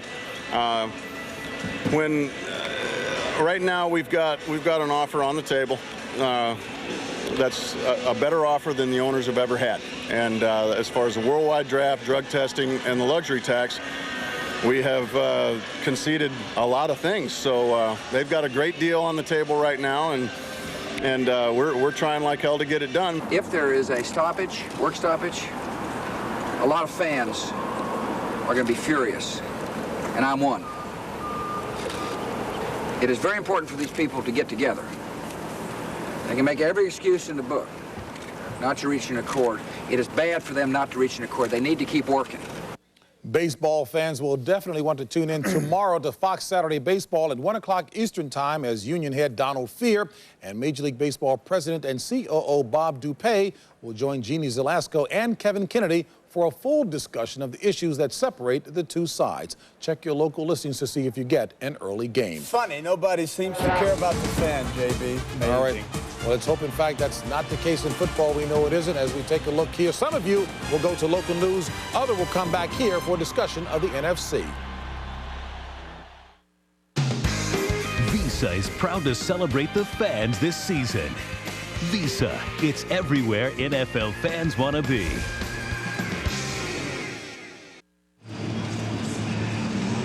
We are moments away from the start of the third quarter here in St. Louis. It's a 10-10 game. The Bears getting off to a 10-0 lead. Now the Rams have come back to tie it. Joe Buck, Troy Aikman, Chris Collinsworth over there. Let's talk, Troy, about the Rams. Everybody wants to talk about the big names. Holt, Bruce, Warner, Falk. We've seen two good backup running backs. And now we've seen why they like Mark Bulger as their backup quarterback. Yeah, we certainly have. He's been nothing short of impressive, not only last week, but then this ball game again. And, you know, you got to take advantage of the opportunities that you get in this league, and he's been able to do that. And you better look out. He could very well be backing up Kurt Warner by the end of this thing. Meanwhile, Chris, we saw a hit early by Larry Wiggum on Lamar Gordon. It literally took his helmet off. You thought it was a hit to a guy, blow to the head of a defenseless player. Take us through that play. Well, what has to happen here is not only do you have to get both feet down, but you have to be able to do something pertinent to the game of football. Make a move, make a lateral, do something. The question is, did he have that opportunity? And I guess from Larry Wiggum's standpoint, yes, he certainly did in that situation. I would say that is still a defenseless player, but by the fact that the officials ruled it a catch and a fumble, they also determined that it was a clean catch, and he did have that opportunity in the rule book. And to be quick about it, I know the second half's about to start. We come in talking about the Rams and their offense, the Bears and their defense. I was impressed with Jim Miller running that first-string Bears unit on offense. I really was too. And you asked me earlier about the competition with Chris Chandler. I think in this offense at this time, Jim Miller is clearly the better quarterback. Not that Chris Chandler won't be in this offense eventually. I just don't think he's going to see enough action in the preseason to get to that point. And Jim Miller had a terrific season last year. Well, he had a terrific year last year, and he just feels comfortable within this offense and what he's being asked to do. And that was obvious with his performance this evening. Simonton will kick it away for St. Louis.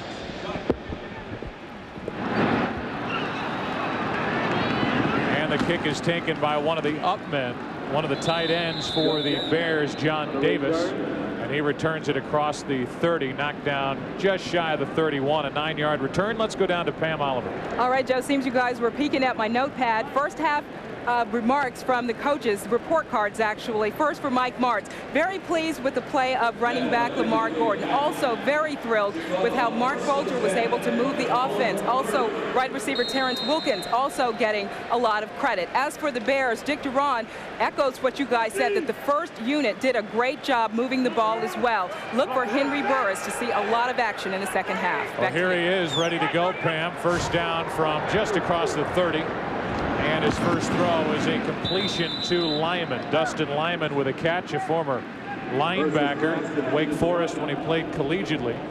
And a gain on the play of 4. Well, Dustin Lyman, he had an ankle injury in the preseason of last year, and it really kept him hobbled throughout the year, and he never was able to come back from that. He's the fastest of the linebackers that are competing for that third spot, and he's just done or of the tight ends, and he's just done an outstanding job. And one of the things that the Bears have talked about trying to do is feed the ball more into the tight ends this year. Tight ends only caught 33 passes a year ago in the Chicago offense. Second down and 6.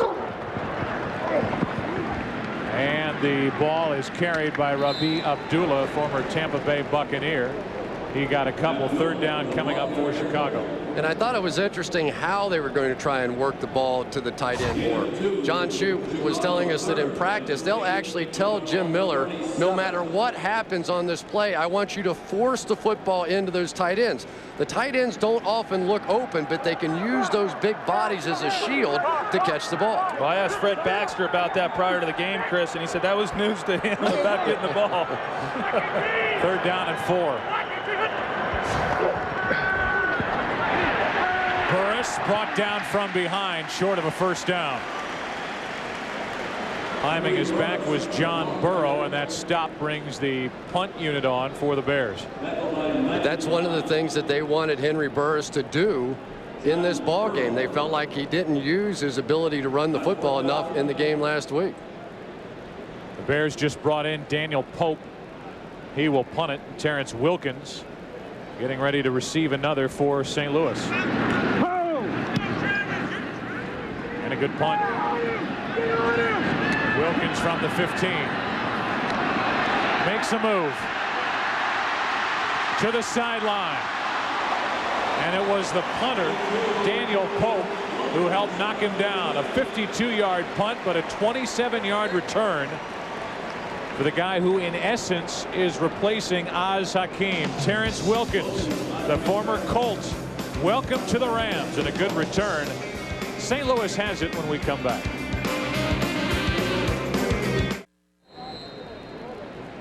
Irvin and Aikman together again, and that's Travis Fisher, second-round draft pick for St. Louis. a cornerback, and we found a new look for our next promo. Evidently. That's Trunk Candidate back in there. The only thing is you're going to be wearing it. Gain of 5 on first down. I'll take all the hair I can get at this point. Well, we see some backups in the lineup for St. Louis, but one guy who's still in there trying to get a better feel for live game action is John St. Clair. Well, the good news is we haven't mentioned his name in a while, so he must be playing a lot better. 2nd down and 5. Bulger still at the controls for the Rams. And this is Gordon. Nice play off the corner, fumble. And they're saying down. That Gordon was down, no fumble, despite the hit and the recovery by Todd McMillan. Good play. And once they make this call that he's down and the whistle blows, there is no review, no instant replay. So this one's going to stand no matter what we see here. And Todd McMillan, he Good does call. a great job of coming up and meeting the ball carrier, making a play there. And Todd McMillan added 12 pounds of muscle this past offseason, and he weighs 188 pounds. So I'm just wondering how much muscle he had prior to putting the 12 pounds on this offseason. About as much as I do. 3rd down and 5. It's Looker in motion.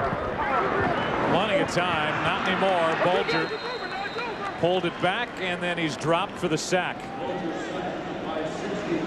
That was Brian Knight who comes up with the sack. Bulger had time, but did not get rid of it in time for St. Louis to punt.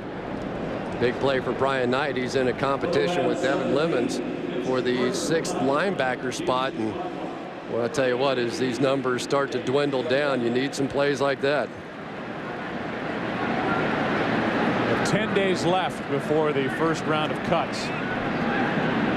There are a lot of guys out on the field tonight with that in the back of their mind. Another Mitch Berger punt. Just did get it away. Nate Jaquette wrestled down at the 28. 36-yard punt, 7-yard return. And Mitch Berger took his first St. Louis dive. He took this Oscar award-winning performance from the Vikings to the Rams.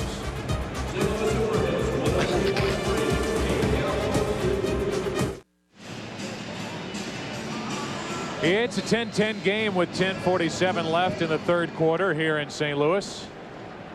It's been a big run on hair spray paint in the St. Louis area. And the Ram fans watch their team fall down by 10 early. Scored 10 unanswered points now, and it's a 10-10 score. Burris still in at quarterback.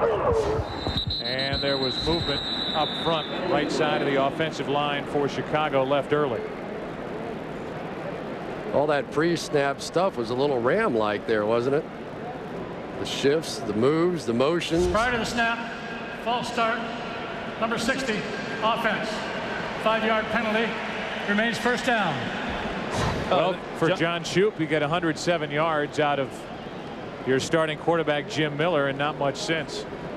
No, but I think you're really evaluating, you're evaluating a few key individuals with your backups, but you want to see how those first units play as a group. So I'd have to believe that John Shoup feels pretty good about the way things went there in the first half for his starting group.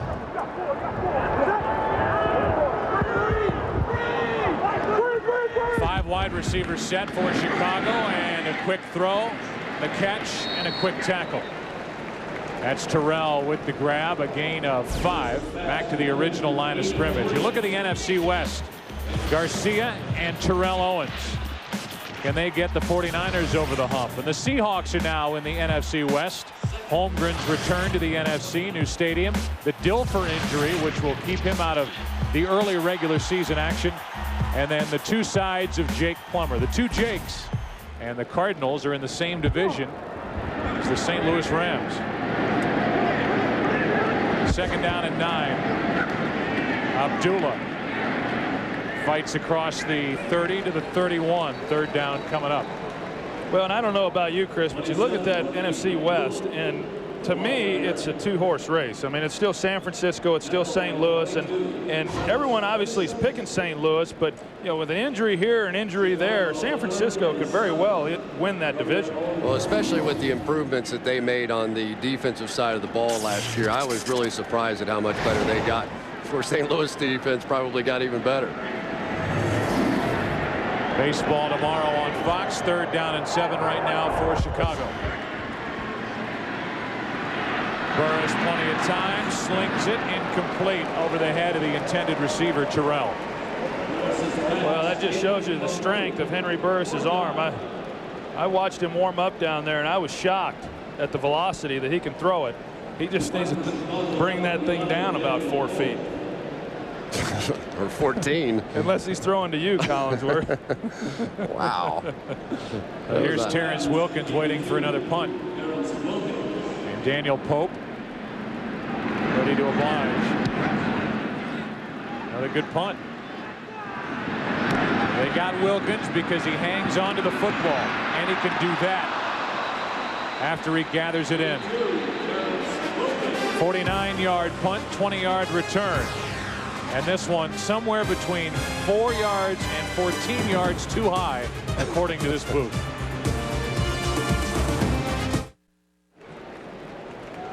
Terrence Wilkins has come limping off the field twice now after punts. It appears he's okay, and it looked like the hit happened after the play was over. It sure did, but you really can't blame Luther Broughton for jumping on there because he couldn't tell whether or not Wilkins had just stumbled to the ground. It looked here as if he's getting up.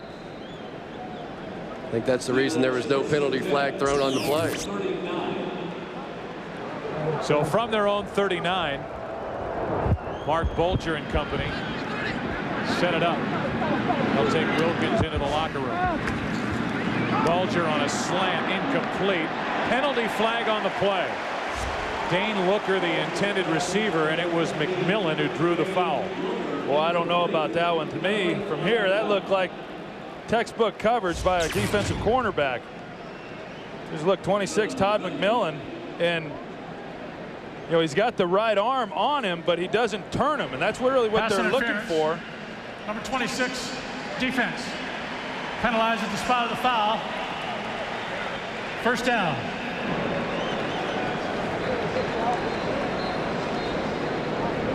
Tough to tell if Tim Johnson got his hands on the football. If he did, it wouldn't be a penalty. But you can see the umpire making the safe call, saying that the ball wasn't tipped. And so the pass interference is the call on McMillan. Bulger throws far sideline, and it's picked off and now dropped. And they're going to say that the play was down. It was Travis Coleman, I believe, who came away with a pick, then lost the football, but they're going to say Coleman was down when he hit the ground. Travis Coleman plays this ball absolutely perfectly. He's got inside technique, turns at the right time, and makes a great play on the ball. And we were talking to Greg Blosh. See here whether or not he actually had possession of it. Right there, it's in the body. It looks like he does. Is an incomplete pass. Nope. Good call. 2nd down. Just never had control of it. Still moving around in his body. The officials got together, made a good call, didn't even have to go to replay. So the initial call was interception, then the ball was lost when Coleman hit the ground, but it's now ruled incomplete pass. You started to talk about how much Greg Blosh loved this guy. Greg Blosh said the first 3 days of training camp, all he knew this guy by was his number 29. He said after about his 3rd interception, he wanted to know what the heck this kid's name was. And ever since that point, not only does Greg Blosh know his name, but this guy has continued to go out and make play after play in training camp. Because of his ability to play both safety and corner, really adds a lot. 2nd down and 10.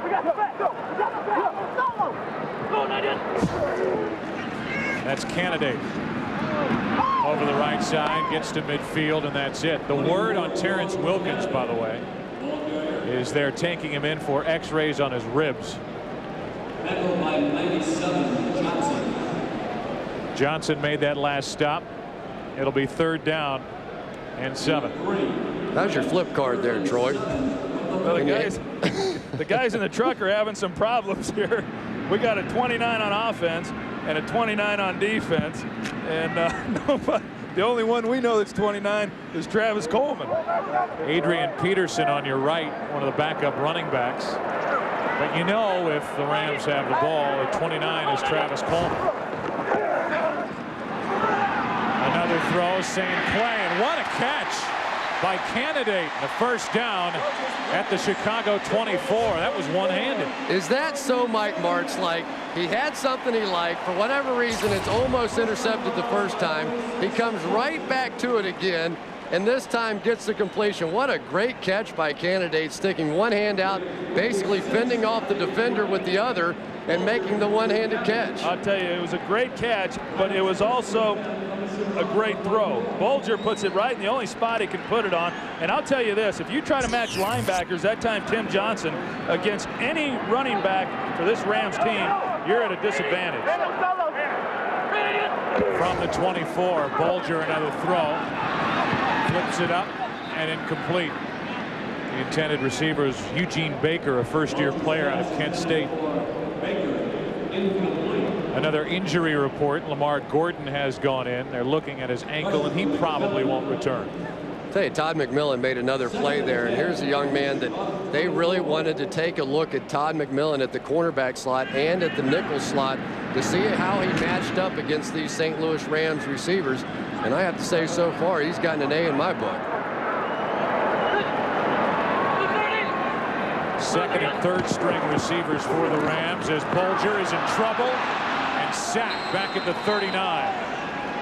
That was Joe Tafoya, who is very much on the bubble with the Chicago Bears defense. Well, Joe Tafoya, and they also bring the safety Eric Johnson right here off the top, and this is probably one of the areas that Mark Bulger has got to get more acclimated with. It's easy when you can drop back and you got protection, but you've got to know where your hots are, and you got to know when they bring safeties, where you're going to go with the football, and that's probably the area of development that he needs to work on the most. And it's what makes Kurt Warner so great. Now a third down and 24. Penalty flags on a hold. Bulger lost the football. The Rams recover, but the flags are against St. Louis. Marcus Curry with a nice takedown.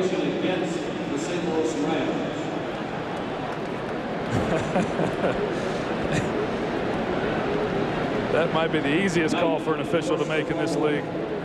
Holding. 75 offense. Penalties declined. Fourth down. He's on. Penalty declined. Fourth down. For St. Louis, 17. You see Knight with the pressure, and in the background of that picture, you could see DeMarcus Curry just laying down on the defender.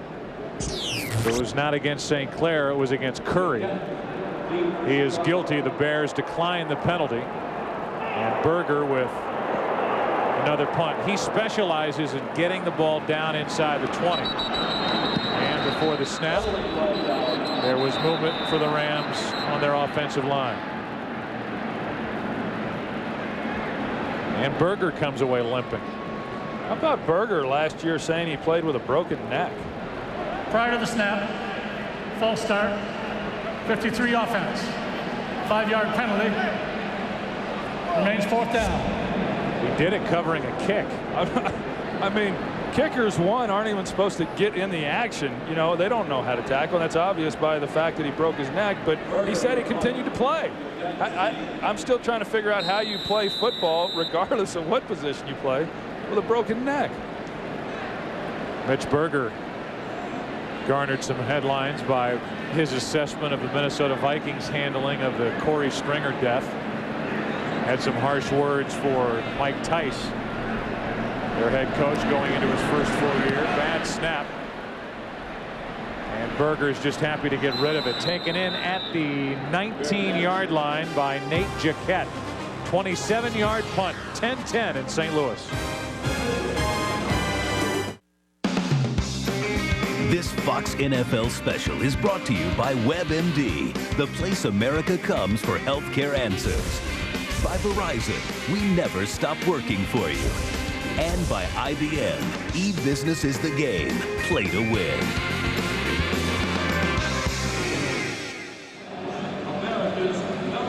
You know, you can go up in that thing. A little rickety ride to the top of the arch. And Lovie Smith made the ride from Tampa Bay as their linebacker coach to join his friend Mike Martz as the defensive coordinator here with St. Louis. And what an improvement he made with his St. Louis defense a year ago. From their own 19, Rabi Abdullah looking for room to run and can't find any. A loss of 1 on the play. Joe Buck, Troy Aikman, Chris Collinsworth with you from St. Louis. This is preseason game number 2 for these two teams.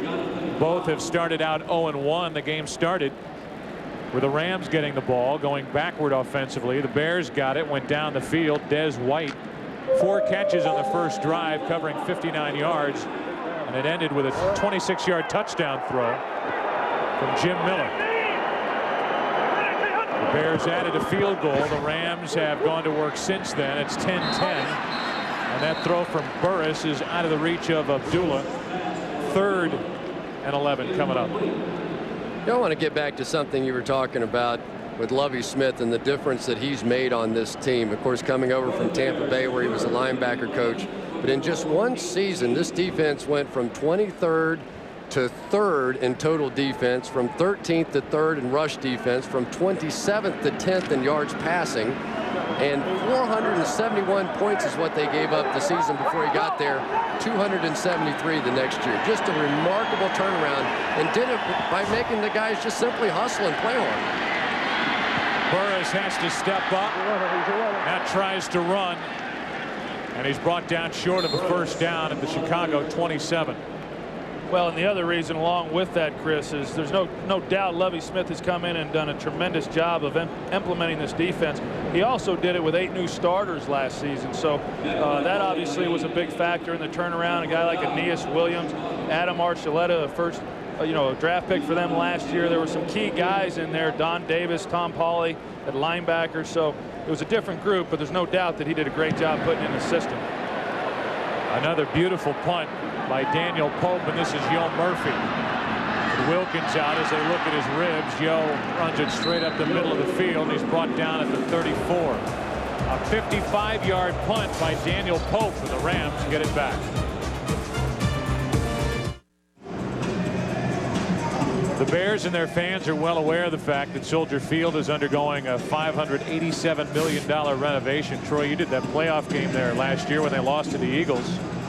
You guys told me that as you were pulling out of the parking lot, they were starting to work on Soldier Field, and because Soldier Field's not available to the Bears, when they have their quote-unquote home games, they'll fly to Decatur, is where the Bears actually originated, coached by George Halas, and drive to Champaign and play at the University of Illinois. Strong candidate gets 2 yards over the right side. The new stadium, which is expected to open in the fall of 2003, will look like this. As they add seating, they add more sideline seating, which is important to them. Obviously, luxury boxes. And you would figure that Brian Urlacher will be a fixture for a long time in that renovated Soldier Field. 2nd down and 8. Bulger steps up and he's dropped back at the 30. You know, it's really easy to talk about the Chicago Bears and the linebackers and are they the best. Certainly last season I thought they were the best defense in the National Football League, allowing just 203 points. That's 7th best all time in NFL history, and interestingly enough, 2 of the other teams on that list were also Chicago Bears, and you could probably guess which years they were, 1985 and 1986. But the best linebackers right now may well be in Washington. When you put together Jeremiah Trotter and Jesse Armstead and LeVar Arrington, pretty classy bunch. Every one of them went to the Pro Bowl last year. It's 3rd down and 13, and a throw over the middle caught. What a throw by Bulger, and the catch is made by St. Louis up in midfield by Eugene Baker. That is a great great throw by Mark Bulger. There was not a big window for him to deliver that football, and they told us yesterday he's got a lot of skills like Kurt Warner. Well, this is one of them. This is a kind of pass that Kurt would fit in there around a lot of bodies, and give Eugene Baker a little bit of credit for having the courage to go over the middle in a crowded area and make that catch. Rams are starting to like Baker. This might not be room for him. From the 49 of Chicago, trying to set up a screen. Candidate gets it on the run, and he's brought down from behind. Penalty flag comes in flying late after Tafoya made the stop.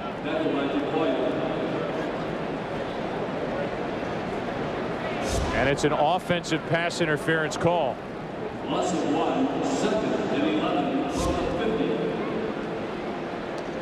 Penalty flag.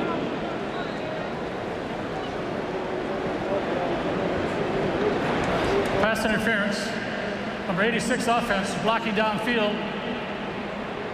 Doing a forward pass. It's a 10-yard penalty. Repeat, first down. Manu Maliuna is guilty. Brandon Manu Maliuna has been a tremendous addition to this football team, and when they lost Jeff Robbins, as you said, to Dallas, he has been able to provide that backup tight end position for them, and he's a big man. You can see right there, 6'2", 288 pounds, but he can really run too, and normally you'd expect a guy that size to just be a blocking tight end, but he can run and he can catch. And block downfield. And block downfield. On a forward pass. On a forward pass. Hey, he'll learn the rules. Results in a 10-yard loss and a 1st and 20. Candidate trying to cut back, and there's nothing there. Back to the line of scrimmage, back to Los Angeles, and James Brown. JB? Hey, Joe Buck, kind of the forgotten man in the quarterback starting battle down in Tampa Bay, Sean King. Take a look at this 31-yard bullet he drills to Marquise Walker, the 3rd-round pick from Michigan, and it's Tampa Bay all over Jacksonville, the final 20-0. Back to Joe Buck. All right, JB. Well, we had a chance to watch the John Grudenless Oakland Raiders last week in Dallas, and now Gruden in that Chucky face is down in Tampa Bay. And I don't think it's going to be long before they win a Super Bowl down there. 2nd down and 20, and open for a moment was Looker, but he was overthrown. Chris, I think it could be as early as this year. You know, they've got the defense in place. Monty Kiffin, their defensive coordinator, is still there along with the rest of his staff. He's going to have that defense playing well. And then you combine that with the offensive skills, the system, the philosophy that John Gruden brings in. There's no doubt in anybody's mind that he will get that offense scoring some points. I had a chance to watch him practice down there. It's interesting that Sean King played as well as he did tonight, throwing that touchdown pass. He really does have some zip on the football, but the other guy that's really impressed him has been Rob Johnson. Rob Johnson's the guy that gives him a little more mobility at the quarterback position, but I still think Brad Johnson will be the quarterback to start the year. On an end around, brought down from behind is Taylor. And a good play by Alex Brown, a guy who they know can rush the passer. The question is, can he play the run? And it's a big if, isn't it, Troy? Because here's a guy that from the University of Florida had 33 career sacks, but they need him to be the third in, the guy that can come in on every down, 1st down, 2nd down, 3rd down. Very disappointed in how he played the run a week ago, and they're going to put him in situations in this ball game and force him to play the run. Under a minute to go in the 3rd quarter.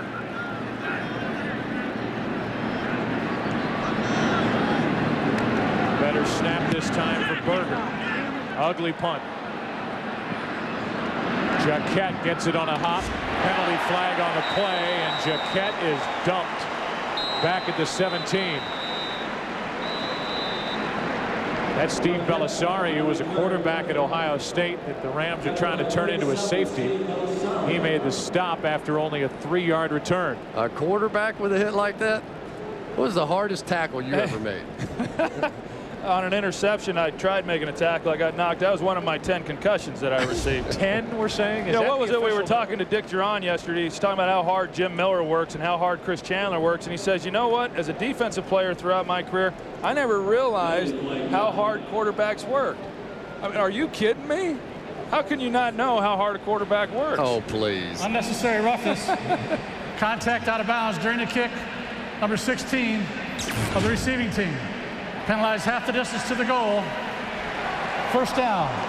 Odell Shepard rode Dane Looker out of bounds. And that was a call. You have to make an effort to get back in the field of play eventually. You can't duck behind all the players in the bench on the sidelines. You ducked the question. Is that the official number, 10? You know. Because Bradshaw, I've heard Bradshaw give other numbers.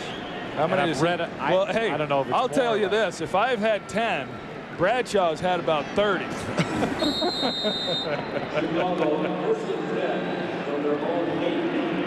Chicago gets it 1st and 10 from their own 8 with 39 seconds remaining in the 3rd quarter. And a handoff, delayed handoff, and a gain of only 1. Adrian Peterson just into the game, carried the ball. Michael Hawks, a backup middle linebacker, made the stop. Yeah, and Michael Hawks, he didn't even join this team until training camp began. He didn't have the luxury of the offseason going through the mini camps, and he really came in as just a guy in the defensive coach's minds, but he's been really impressive. They categorize him as a downhill player, and by that, it means that he's always attacking the line. When he's going downhill, you're attacking the line and not staying flat in a parallel. We're going to talk more about this Rams defense, their system, and how that affects how they draft when we come back. That's the end of the 3rd quarter. It's still 10-10. This Fox NFL special will continue after a word from your local Fox station.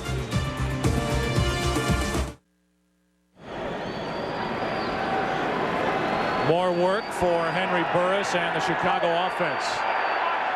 In a 10-10 game, 4th quarter now. 2nd and 9. Blitz coming from St. Louis, and the throw is out of the reach of the intended receiver. That was Jamin Elliott. We go down to Pam Oliver. All right, Joe Buck, here with Big Ted Washington, a big part of why the Bears defense was so dominant last season. How do you guys match that performance from last season? Well, I think we're up for the challenge. We got all our guys back. A couple of positions we have guys, but they stepped in and they're playing well. The real test is going to be this 3rd game coming up next week, and I think we're going to be pretty good. The test of your patience is the inconvenience that's going on with the renovation of Soldier Field.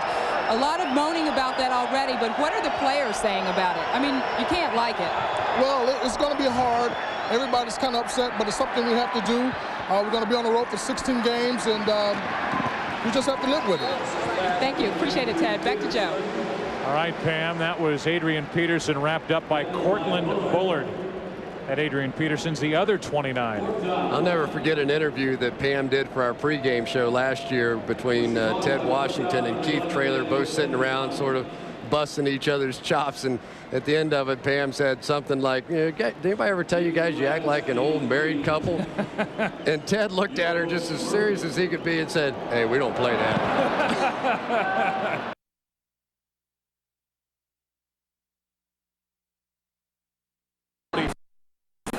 And that's it. And Chris, I wouldn't be one to suggest they do play that game.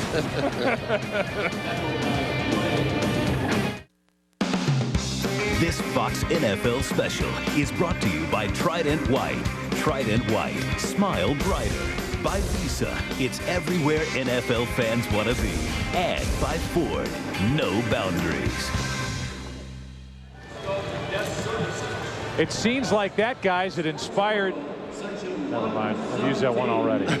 They're 2 of the big guys up front defensively, and people can say what they want about the size of Keith Traylor and Ted Washington, but they keep Urlacher clean, the middle linebacker, to let him do his thing. On 1st down, that's Trunk Candidate. He gets 4 right up the middle.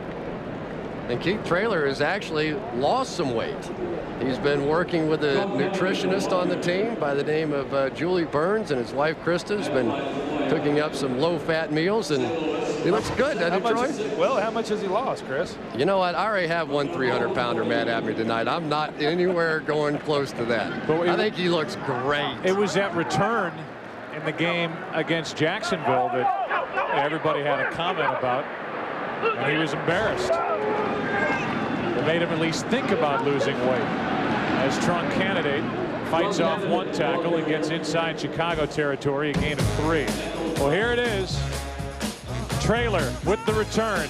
January 6, 2002. Who can forget that day? As Keith at one point here looks like he's wanting to lateral it to Jenny Craig. He was looking to dish the ball. But it wasn't to be. And then after everybody, all of us talking heads had our fun with Keith Traylor, he got embarrassed and said, I'm going to lose some weight. And there's Keith Traylor 2002 right there, getting ready for the regular season. 3rd down for St. Louis, and a throw is perfect from Bulger to Candidate. Forced out of bounds. Bulger hit Candidate right in stride, and Trung got to the Chicago 26. Yeah, pretty good right here. Mark Bulger gets back and he gets rid of the football is the big thing. You got Trunk Candidate coming out of the backfield, and a little bit of a pick there is what happened. Trunk Candidate catches the ball, gets up the sidelines, delivers somewhat of a blow, but that's the thing that this Rams football team has that so many other teams don't, is they have these receiving running backs that are extremely fast, and the matchups are just unbelievable. Their 4th running back, Marcus Glaze, comes in as Candidate gets a breather over on the sideline. And it's going to be a timeout, St. Louis. That's their first of this half, going in to try to untie it. When you can pick up the trail of a lost dog and follow every lead. When you can see that your best friend has been found. All with a calling plan starting at $19.99 a month. That's M-Life from AT&T Wireless. Stop by or call 1-800-IMAGINE today. The signs are everywhere. Signs is the most fun you'll have being scared this summer. Don't see it alone. Mel Gibson. Signs. Rated PG-13. Now playing. Smart move, Dave. Consolidated with Dell PowerEdge servers. Highly available, highly scalable. Intel Xeon processors. Cuts costs across the board. So you're not gonna miss those old servers, right? Oh, Tony. What did you do with the old servers? Nothing. It's our drinking fountain, isn't it? You mean Hydra? Find out how you can cut costs across your enterprise. Easy as Dell. Call or go online today. As any military man worth his salt will tell you, the choice of artillery will vary from operation to operation. Consider a daylight maneuver with a strong civilian presence. Here you'll find the manual calls for a lighter ordnance. Mission accomplished. Sometimes the light way is the right way to live the high life. If it wasn't for football, you'd probably get together with your friends on Sundays and watch infomercials. Hold still, man.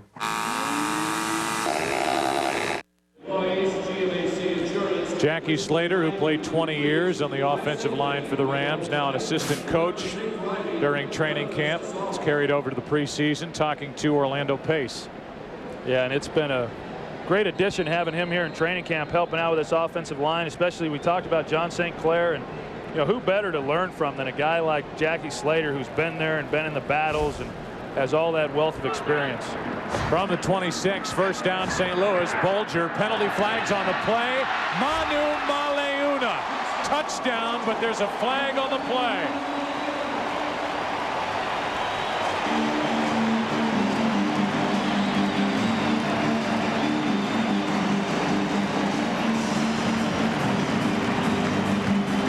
Regardless, what a catch by Brandon Manu Maleuna. Perfect throw, fantastic catch, and it'll stand.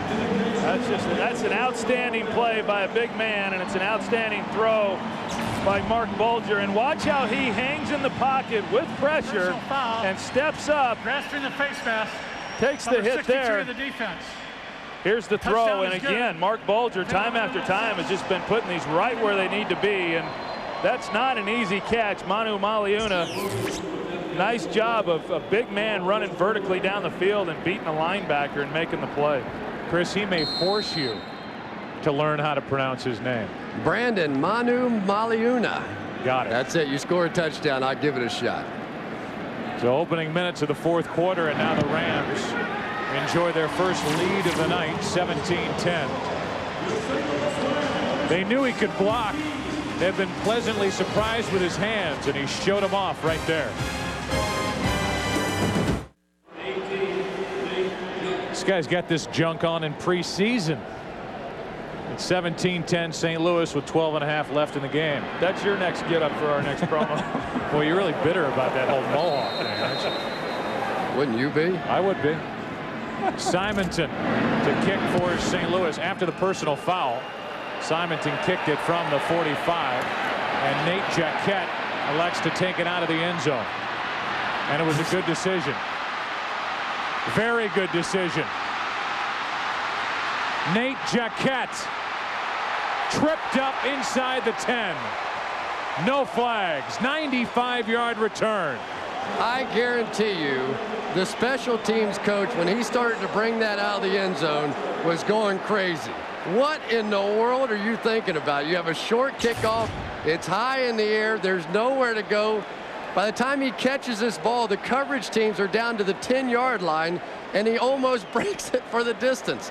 Sometimes you just have to have some young guys on the team that just want to play football, and Nate Jaquette proving that point right here. Well, kickoff coverage has been horrible for St. Louis the last couple of years. They were second to last in yardage allowed. Now, this obviously isn't their first unit. But first unit or not, the Rams have seen enough of that. And that gives the Bears a chance to go in and tie it, down by 7.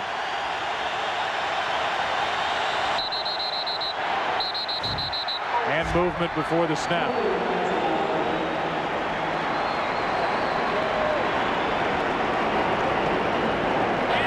Prior to the snap, false start, 75 offense, 5-yard penalty, remains first down.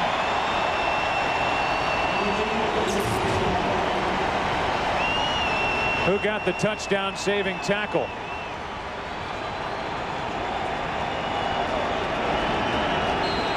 That was number 36, a backup defensive back, Ronald Rogers, who saved the tying touchdown.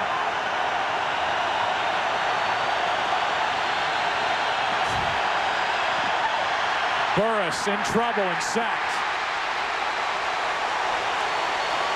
Hawks and Bullard.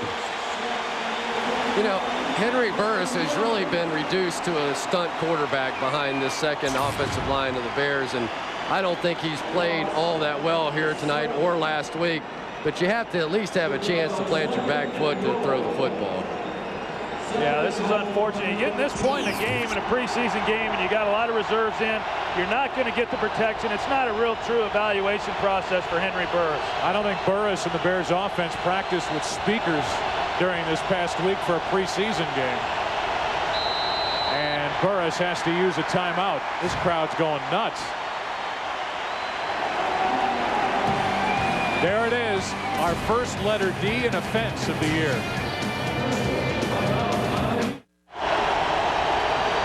These fans are in postseason form right now.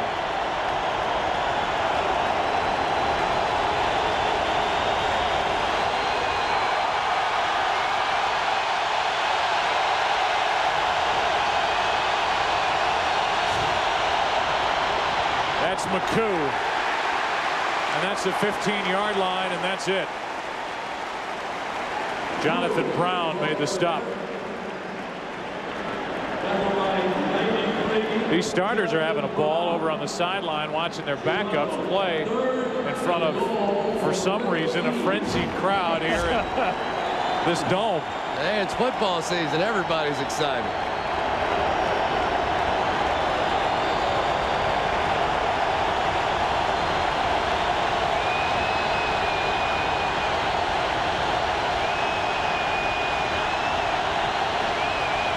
Third and goal. Touchdown. And now incomplete. The pass dropped. And incomplete. Jamin Elliott had it and could not hang on. What a throw that time by Burris. Easily his best of the night. And the field goal unit will come on for Chicago.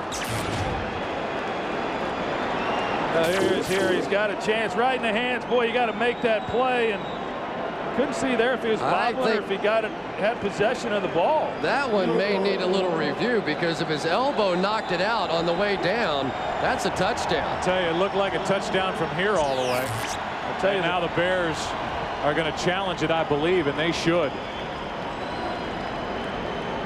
Because he had both feet down and controlled the football, and then his elbow, as it hit the ground, knocked it free. I'll tell you what, the job that was lost was Eric McCoo at fullback put a heck of a block that allowed Burris to even get this throw off. Looks like a touchdown to me. Well, we just can't see. We couldn't see where the ball was on that angle. But once you have both feet down in the end zone, it doesn't matter if it gets knocked out as it hits the ground, as your elbow hits the ground, I don't think. No, it doesn't. Once you have possession of the ball and your feet are in the end zone. What I haven't yet to see is to whether or not he actually had possession of the ball. Looks like it to me. Looks like it to me. Now the only question is, if he didn't get the second foot down, shot right here. Did the elbow hit before the second foot got down? No. Foot down, that's a touchdown. Well, we have a unanimous decision up here in the booth. Well, yeah, and the ruling, though, however, on the field was that it was an incompletion, and I don't know that there's anything conclusive here that they will overturn it. It's got to be undisputable evidence in order to overturn the call, and I don't know that they have that based on those shots. In fact, I'd go so far as to say they don't have that. I will disagree with you for the first time in the 2002 year. I like it. I get to play tiebreaker here. So you're saying they're going to overturn it? I think they'll overturn it. Okay. I'm with Joe Buck. And let me say this. I think they should overturn it. I know that doesn't matter to you, but I will go so far as to say they will overturn that call. Well, we'll soon find out. Are you nervous about it? The anticipation is. Because it's going to be a long year if Joe Buck in the first if game. If he gets one up on me? Yeah, it's a long year to try and overcome. It'll be a longer year if you're one up on me. I think Jamin Elliott was robbed of a touchdown, but we'll wait and find out. Another look. Needless to say, this is very big for Jamin Elliott and Henry Burris.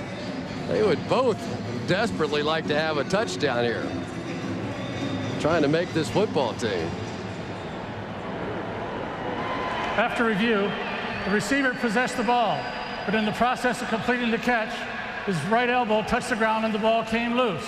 Therefore, the pass is incomplete. Fourth down. Chicago is charged with a timeout. I still don't agree with the call. Well, I'm glad I won our little bet here, but I don't know what the explanation for it was. I think that's true in the field of play, but it shouldn't be true in the end zone. Right. But I don't know. So now Mike Pereira. The Bears are left trying a field goal. And it's hit for 33 yards.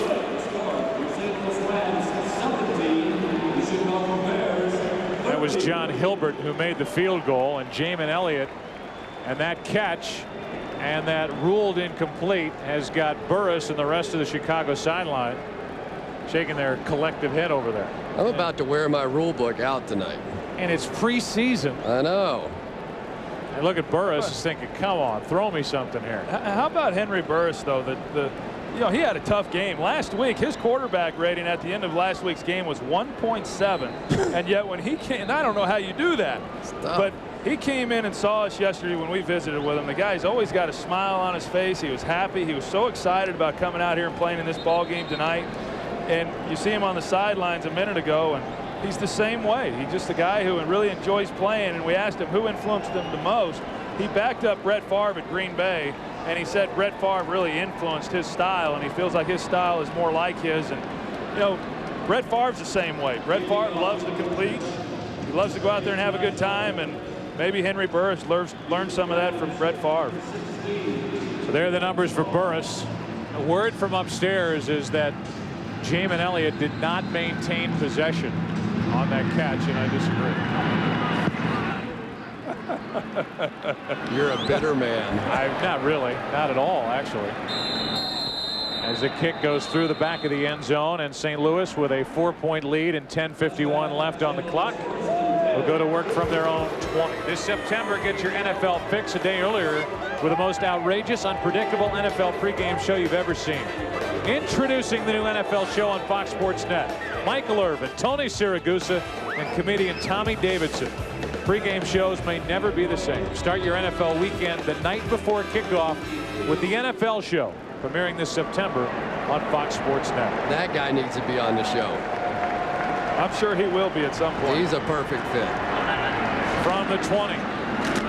Bulger hands off to Trunk Candidate, who has had a ton of work here tonight. And one of the main reasons why, after a gain of 5, Lamar Gordon is out with that ankle problem. Yeah, Lamar Gordon is out, and they were really wanting to get a good look at Lamar. And in fact, Trunk Candidate, he almost didn't even play in the game tonight. He got poked in the eye last week, and there were questions as to whether or not he would get in the game and play. So the fact that he's had to now absorb the entire load because of the injury to Lamar Gordon is probably not what these coaches wanted to see. Total of 112 yards on the night for Trunk Candidate. Quite a few of them. But initially left the hand of Mark Bulger, who's had a good night. 2nd down and 5. More for Candidate, who gets it to the 28. 3rd and 2 coming up. I have to say, Mark Bulger's had a little bit better than a good night even. This guy's had a tremendous night. Not much experience at all in the league. His 2nd straight week now, putting up good numbers. You know, you don't know if there could possibly be a competition for the backup quarterback position. Jamie Martin signed a long-term contract not too long ago. They like him as the backup. He does a lot of good things. He's injured right now. But Mark Bulger has been putting on a show.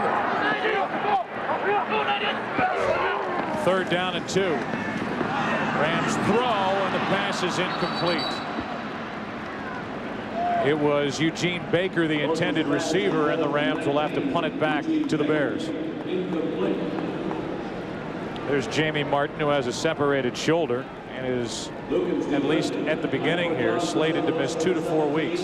Yeah, and he's another guy who last year joined the team right before their season opener when they got rid of Joe Germain, and he went on to Kansas City Chiefs. So this was his first offseason to spend with the St. Louis Rams, and did a lot of great work, and it's a disappointment for him that he's going to be missing the work that he would have gotten here in these games. Mitch Berger doesn't figure to be this busy during the regular season when Warner and company are running the offense. This is Leon Johnson. Struggled with it. Gathered it in at the 26. Oh, what a block. And Johnson is tackled at the 43. That was Travis Coleman who threw a block. It was either Coleman or Peterson. They're 229s on the same unit. Now what do you do now? You told me one of them was on the offense, one on the defense. Now we're talking special teams. It was a punt return. So I'm going to say Coleman at first glance. Well, it was Travis Coleman, and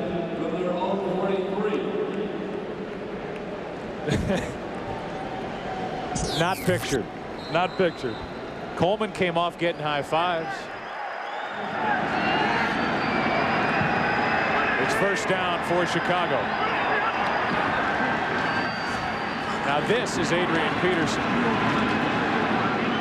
And that's a carry that's good for a 1st down. Got 11th. You know, Adrian Peterson really is a tremendous story. A guy that ran for 1,813 yards at Georgia Southern last year. Won the Walter Payton Award as the best 1AA player in the country. A couple of national championships while he was there. But also a young man that overcame a stuttering problem, and he never hid from it. He would go to interviews. He would do whatever it took. He would go speak to kids in schools, and really is someone that took something that was a negative in his life and turned it into a positive and gained a great deal of respect for it. 1st down, play action. Burris is going to run. And he stumbles forward. Knocked down at the 37-yard line of St. Louis. 2nd and short coming up. Let's go back to James Brown in Los Angeles. Hey, Joe, take a look at 2 street free agents who are long shots to make the squad from Minnesota. Good pump fake by the quarterback, Sean Hill, hooking up with Kelly Campbell. This was the winning touchdown for the Minnesota Vikings, who go on to win it by the score of 24-21. Drew Bledsoe 6 of 8 for 20 yards in the loss. Back to you, Joe. All right, James Brown, thanks. We're here in St. Louis where it's a 17-13 St. Louis lead. Peterson bangs it up the middle and gets a first down. You know, almost all of these Chicago Bears running backs look a little bit alike in their build. They're all big, thick guys. Anthony Thomas, Leon Johnson, Rabi Abdullah, Adrian Peterson. Peterson was actually a fullback in college, and coaches say they remind him a lot of Barry Foster. Wears the same numbers. Used to play with the Pittsburgh Steelers. Fresh set of downs for the Bears. Down by 4.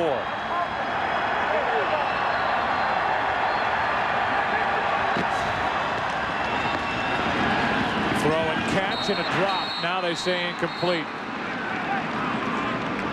It was Adele Shepard who had it momentarily, couldn't control it. 2nd and 10 coming up. Well, and Henry Burris has been victimized by some drop passes tonight that would have made his numbers look a lot better than what they are right now. But you're right, Chris, when you talk about the running backs and they're all of the same mold. You know, last year they had James Allen, who was a backup, more of a smaller scat back type guy, and that was really something the Bears wanted to do this year. Was they wanted a group of backs that they could interchange and not compartmentalize their responsibilities. 2nd down. It's McCoo over the right side. Nice run inside the 30. 48. Joe Buck, Troy Aikman, Chris Collinsworth with you. Richie Zion's our producer, Artie Kempner our director, along with countless others in St. Louis. 2nd preseason game for these two teams. And while the Rams at one point were negative 14 yards about midway through the first quarter offensively, their offense picked it up. Lately been led by Mark Bulger. Now the Bears are charging. Down by 4. A 3rd down and 4 for Chicago.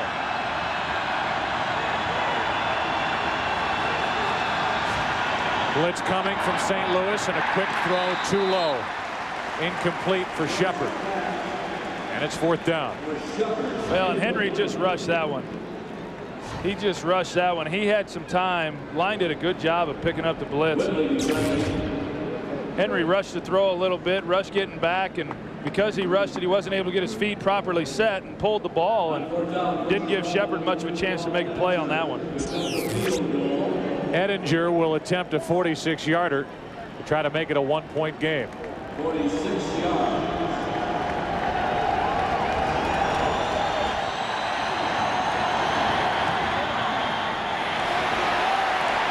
Pushed. And the Rams will take over with very good field position. Let's look at some of the highlights from tonight. Jim Miller and the offense, especially Des White, got off to a flying start for Chicago. On 4th down, the Rams went with it. Touchdown throw to Conwell. They hit on Gordon. No penalty on that play. Manu Malauna with a catch to put St. Louis on top for the first time. And then just moments ago, Jamin Elliott looked like he had a touchdown. They went to review after the play was ruled incomplete on the field. The play stood as called, incomplete, and after a field goal that was made by Hilbert, it's a 4-point game. And the Rams hand a candidate who's going to need a nice long soak after this game. He picked up 5 on 1st down. And I realize there's a lot of second-team guys in here right now for this Rams offense, but this is the kind of situation that you'd like to be able to see the St. Louis Rams handle. It's late in the game. They have a lead. Now you've got about 5.5 minutes on the clock. If you can run the football and control the line of scrimmage, you can pretty well run this thing out and win the football game. It's something that Marshall Faulk has just been incredible at doing over the years.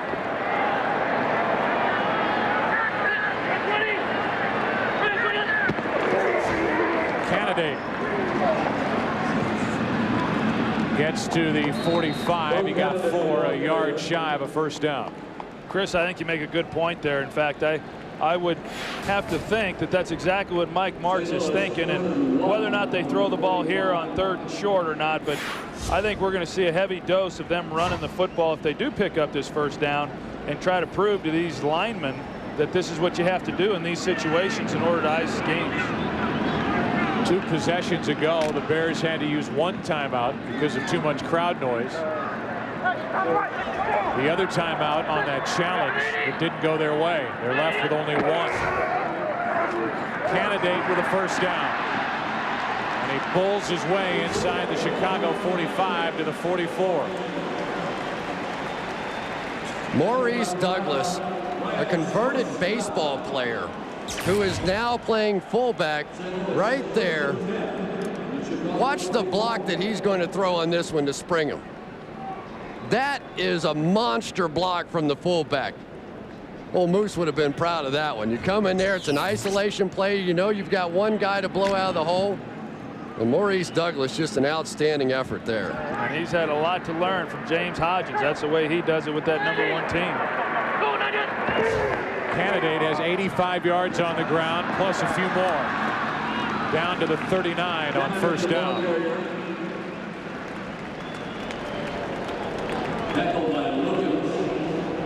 This is starting to look more like the Eric Dickerson Rams as they're grinding it out and running the clock down. 3:40. Well, we've kind of gone full circle here, because this is kind of what we talked about as far as what they maybe should have done in the Super Bowl. You know, there in that 2nd half. But there's no doubt that Martz wants to try to get this thing going and evaluate this offensive line and show that they're not just going to be pass blockers, but they need to be able to come off the ball and block people in the running game. 25 yards on this drive for Trunk Candidate, still able to make moves. And he falls forward 2 yards shy of a 1st down. Those were some training camp legs right there that didn't allow him to bounce out around the corner. I've got to think that Trunk Candidate in the middle of the season is able to keep his feet. There's just something about in the middle of the dog days of 2-a-days and training camp, his legs just don't get up off the ground the way they do during the regular season. Well, that it's his first chance to really play an entire football game. None of these players are accustomed to going 60 minutes, yet that's exactly what's been asked of Trunk Candidate today. All yards are not necessarily equal, and Trunk Candidate is passing a test here. The Bears know the Rams are going to run, and Candidate, up until this point right now, has been running through the Chicago defense. Good play by Tafoya. That'll bring up a 4th down for St. Louis. And Joe Tafoya is a guy that really has not had a very good camp according to the coaches, and yet we've seen him make a couple of big plays so far out here in this game. The Bears spend their final timeout with 2:25 to go. They figure to get the ball back. Let's talk a little baseball, and those are 3 St. Louis Rams. Torrey Holt, that's Dre Bly, swinging left-handed. Dexter McLeon, there's Dexter, taking batting practice earlier this season with the St. Louis Cardinals. The first-place St. Louis Cardinals, who are in action tomorrow on Fox Saturday Baseball. But they're not the biggest matchup of the day. The Diamondbacks and Cubs, you see Sosa against the first-place Arizona team, and then late in the day, a good one, possible playoff preview, the Yankees at the Mariners, and that will start at 3:30 Eastern Time. You look at the standings in the NL Central. St. Louis Cardinals start the day 4 games better than Houston, 5.5 games up on Cincinnati, who's just getting ready to make their kick. They just got Sean Estes. Put it into overdrive from right about here. They just got Sean Estes, says Captain Cincinnati. They're about ready for their kick, huh? They've got the Cardinals and the Astros right where they want them. Right where they want them. Mitch Berger, who was a Pro Bowler in '99.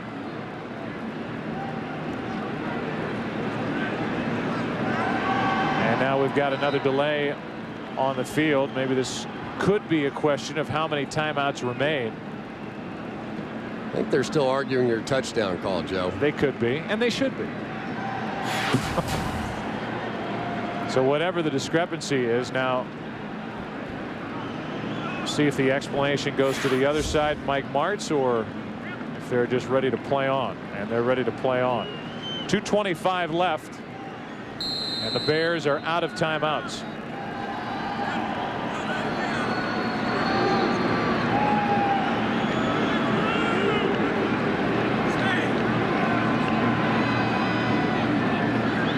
Unrestricted free agent from the Minnesota Vikings. And penalty flags before the kick. Penalty flags.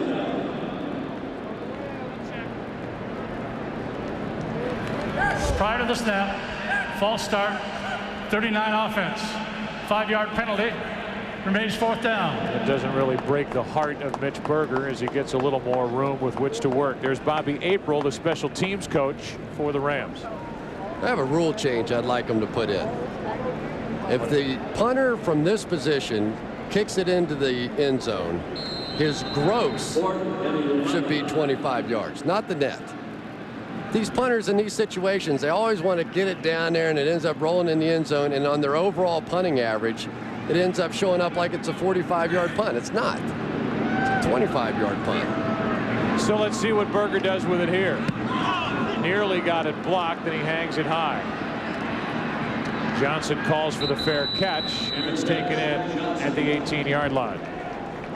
How about the NFC East? We've looked at some of the divisions around football. Donovan McNabb and the Eagles seem to be the team to beat. Steve Spurrier, he'll get plenty of headlines for the Washington Redskins and who will be their quarterback. And the New York Giants. One preseason game, and all you heard was the name Mark Bavaro. And Emmitt Smith, who is closing in on Walter Payton's record. He is 540 yards shy of the all-time rushing mark. Well, I think I think Philadelphia is going to be the team to beat in that division. But boy, Steve Spurrier and the Washington Redskins have sure stirred it up, and anything after Philadelphia is anybody's guess as far as what's going to happen. Oh, don't underestimate the defense in Washington either. Ken Mastroli takes over his first throws of the preseason, and his first throw incomplete. First year out of Rhode Island. 6'3", 249-pounder.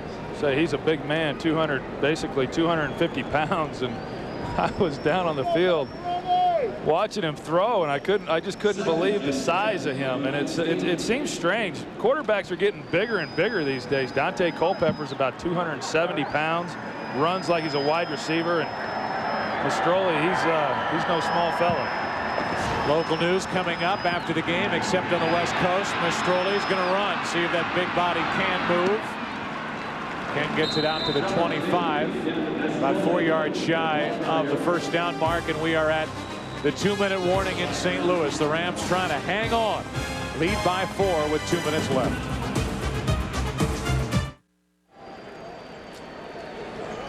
Along with Pam Oliver, Chris Collinsworth, Troy Aikman, Joe Buck in St. Louis, a 17-13 Rams lead. 2 minutes to go, and the Bears down by 4 have the football, and they're faced with a 3rd and 4.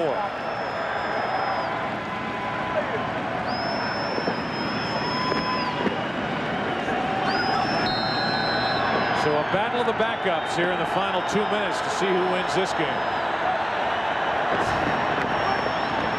Mastroli puts it up. The throw is high. The pass is caught, but short of the first down. A gain of only 1 on a completion to Adele Shepard. Well, that's what they did last year, an awful lot of. When you're going to go for it on 3rd down there, you got to get the receivers past the first down marker and get the completion for the first down. And now they stop play with 1:40 left to remark the football. It's 4th and 3. Pass is incomplete, but a penalty flag. And it looks like it'll be pass interference. No question about it. Ronald Rogers up the back of Kenny Christian. Puts a lot of pressure on those defensive backs when you throw those quick slants in there on 3rd and 4th down, because really the only way that you can get to the football is to go through the receiver, and it takes. Pass interference. Number 36, defense. Penalizes foul. First down. Takes a really extraordinary play to be able to go around or through the receiver and knock the ball down without interfering.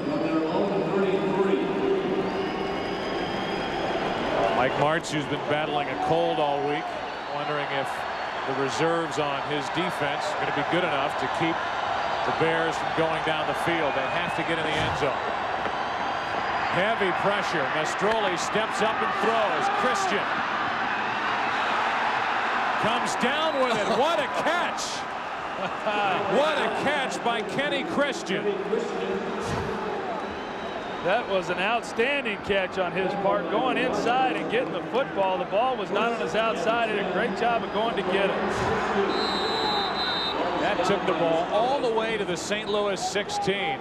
And Mastroli did a good job of stepping up and getting out of the line of fire. Well, and Ken Mastroli, he doesn't get any work in practice whatsoever. And look at him making the miss here and stepping up and then delivering the football. That's a lot of the reason why the ball was more on the inside. But boy, Kenny Christian there does a great job of concentration and not letting the arm be a distraction for him. That's one of the great catches I've seen in some time now. He has one arm hooked to give himself a little leverage and catches it with one hand and somehow holds on to it. Could be a game winner. 52-yard completion. The Bears down by 4. Mastroli out of the reach of his tight end, Broughton.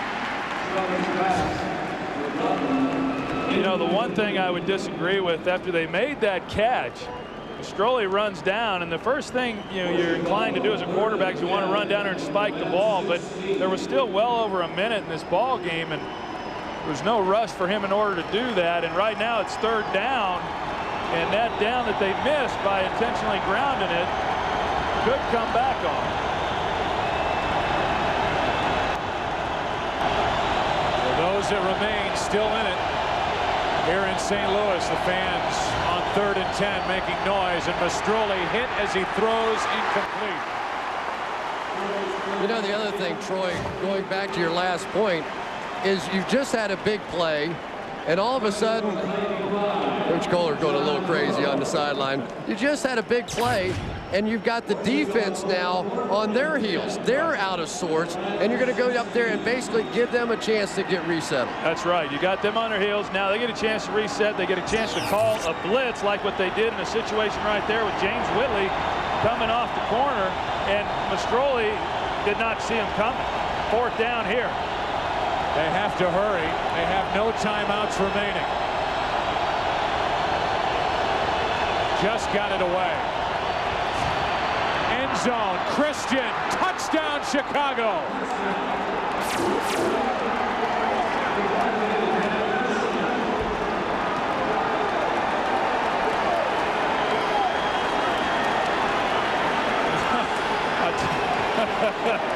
I tell you, Chris, they came with play action on 4th and 10. And you just don't see that. Everybody knows they're going to throw the ball, yet here they come off of play action and pull up to get protection. And Kenny Christian, you said it, he could be the game winner. Oh, my goodness. I mean, these are just 2 fantastic plays on the part of Kenny Christian. Really a long shot still to make this football team, but what a moment for that young man. Going for the 2-point conversion. And not making it as they hand him a coup. That means a field goal now can win it for St. Louis. There's one you tell your grandchildren about. This were the regular season, though. That's really an odd call to go for 2. When you put yourself in a position now where a field goal beats you, if you kick the extra point, all a field goal can do is tie you. Really strange. So for some reason, the Bears go for it after this completion from Ken to Kenny, who had 2 big catches on that drive. Well, he had 2 big catches, and they were both against Ronald Reagan, or excuse me, Ronald Reagan. Hello, Ronald Rogers, and he really wasn't in all that bad a position. You know, Kenny Christian just makes a couple of really nice plays. You know what, though? I mean, how many guys do we see in training camp, and you know, from the day they show up, they probably don't have a real opportunity to make the football team. But sometimes you just find a guy who's a clutch player, and you never notice it in practice. You'll never know it based on drills. But then they get out in the ball game, and all the pressure's on the line, and someone like Kenny Christian comes up with 2 just fabulous plays like that, back-to-back. Maybe another team notices him. He's on national television. Great, great moment. And really, all we've done is talk about Henry Burris. Barely touched on Mastroli, and it's not as though Burris has done anything to solidify his spot as the number 3 quarterback for the Bears. And if they're looking for a number 3, maybe they give a little more time as the preseason unfolds more to Mastroli. You know, maybe they do, and that usually would be their last preseason game. I've got to believe their starters will get more of a look next weekend. Ettinger kicks it away. And this is Darren Hall. Knocked down at the 26. And with 2 timeouts remaining, the Rams get the ball at their own 26. And now they'll try to go down the field and have their quote-unquote number 3 guy, Bulger, take them down the field and try to get the game-winning field goal. Yeah, this is an opportunity that you don't get to spend a lot of time on, number 1, especially when you're the 2nd or 3rd string quarterback. So how well and how efficient he's able to operate this 2-minute drill be interesting to watch. Well, it could really top off the night, too, for Mark Bulger, who's just been fantastic from the beginning of the game on. He takes him down for the game-winning field goal. Might have a new backup quarterback. That is within the reach of Mark Bulger. And now he is in the grasp and sacked. That was Alex Brown. Well, this is where Alex Brown can really shine. He knows how to rush the passer, and you know that that's all they're going to be doing right here. Clock is running while they try to spot the ball. Rams with 2 timeouts left. Bulger time, Looker with a catch. And a timeout called for by the Rams with 17 seconds left after a 17-yard completion. Dane Looker is a guy that I got a chance to watch in practice the other day, and he really impressed me. Leading receiver in NFL Europe this year and the MVP of the World Bowl for the Berlin Thunder. Just really soft hands, nice moves, looks easy out on the field, and a nice catch there. So while his teammates congratulate Kenny Christian, we remind you that we'll be back at it next week on Friday night. 2 elite teams in the league, no doubt the Philadelphia Eagles, and we'll see how the Baltimore Ravens come out.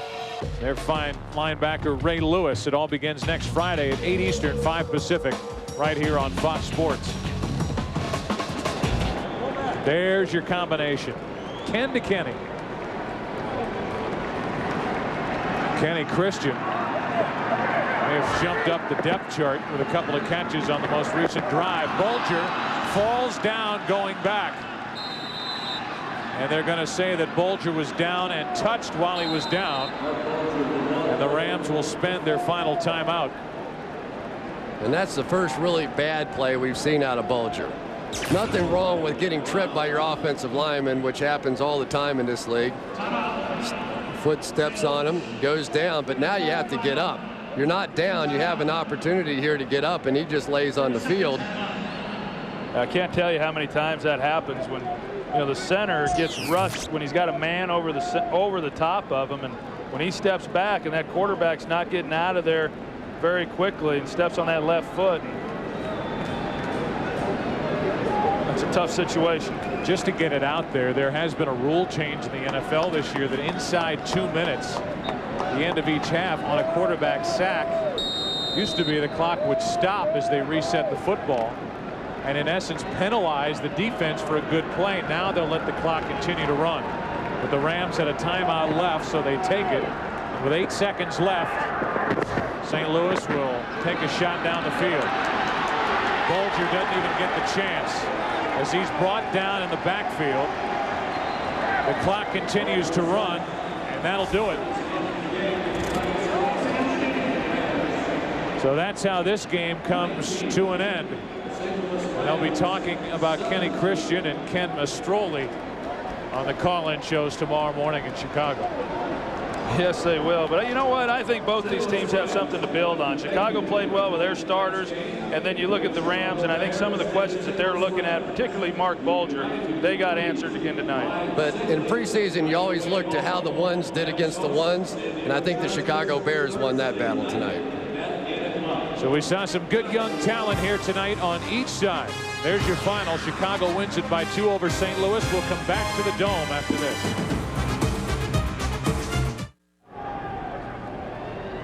Kenny Christian with the game-winning touchdown catch, a 19-17 final. Chicago wins it. We look at our UPS leaderboard. A nice night for Mark Bulger. Same for Trunk Candidate. It was also busy in receiving passes. He had a big night, well over 100 yards total. And Des White, very good on the opening drive, 4 catches, including a touchdown. So both teams will go back, look at the film, look at some good young players that they may have to count on this season. For Troy Aikman, Chris Collinsworth, and Pam Oliver, I'm Joe Buck. So long from St. Louis, a 2-point win for Chicago. Let's go out to the Fox Network Center in James Brown. JB? All right, Joe, thank you very much. Tomorrow on Fox Saturday Baseball, the defending world champion Diamondbacks look to keep pace atop the NL West when they battle Sammy Sosa and the Cubs, or the AL East leading Yankees take on the Mariners in a rematch of last year's ALCS. And don't forget the early pregame show with the strike date now set. Bob Dupay, COO and president of Major League Baseball, and Donald Fear, the Players Union head, will discuss the issues with Jeannie Zelasco and Kevin Kennedy.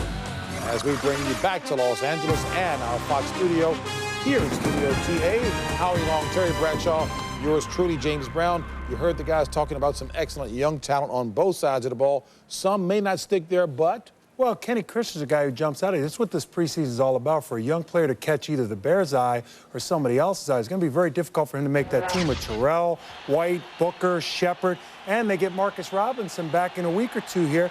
Here the kid makes a touchdown catch to win the game, coming off of, I was 33.5 yards a catch, 2 catches, and gets a game-winning TD. If he doesn't make the Bears, he'll have an opportunity to catch somebody's eye. Yeah, you just want to showcase your talent. I thought the first team's defense, offensive, both teams, Howie, did what they had to do. Coaches are pleased, and you look at your young talent. That's what the preseason games are for. Mastrolli, the quarterback, out of Rhode Island. Rhode Island, a football power. I don't know, but this kid's 6'3". The Rhode Island Rams, it's a pit to play there, trust me. I trust you. It's one of the tough places. I know. In college just thinking about Rhode Island scares me to death. The Rams. Speaking of being scared to death, let me tell you that next week the scared to death one will be here as the NFL on Fox returns the game.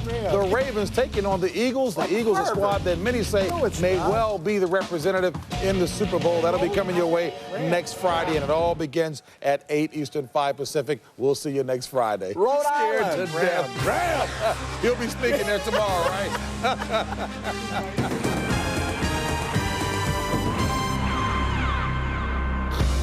Fox Sports thanks you for watching this presentation of the National Football League. The NFL is online at www.nfl.com.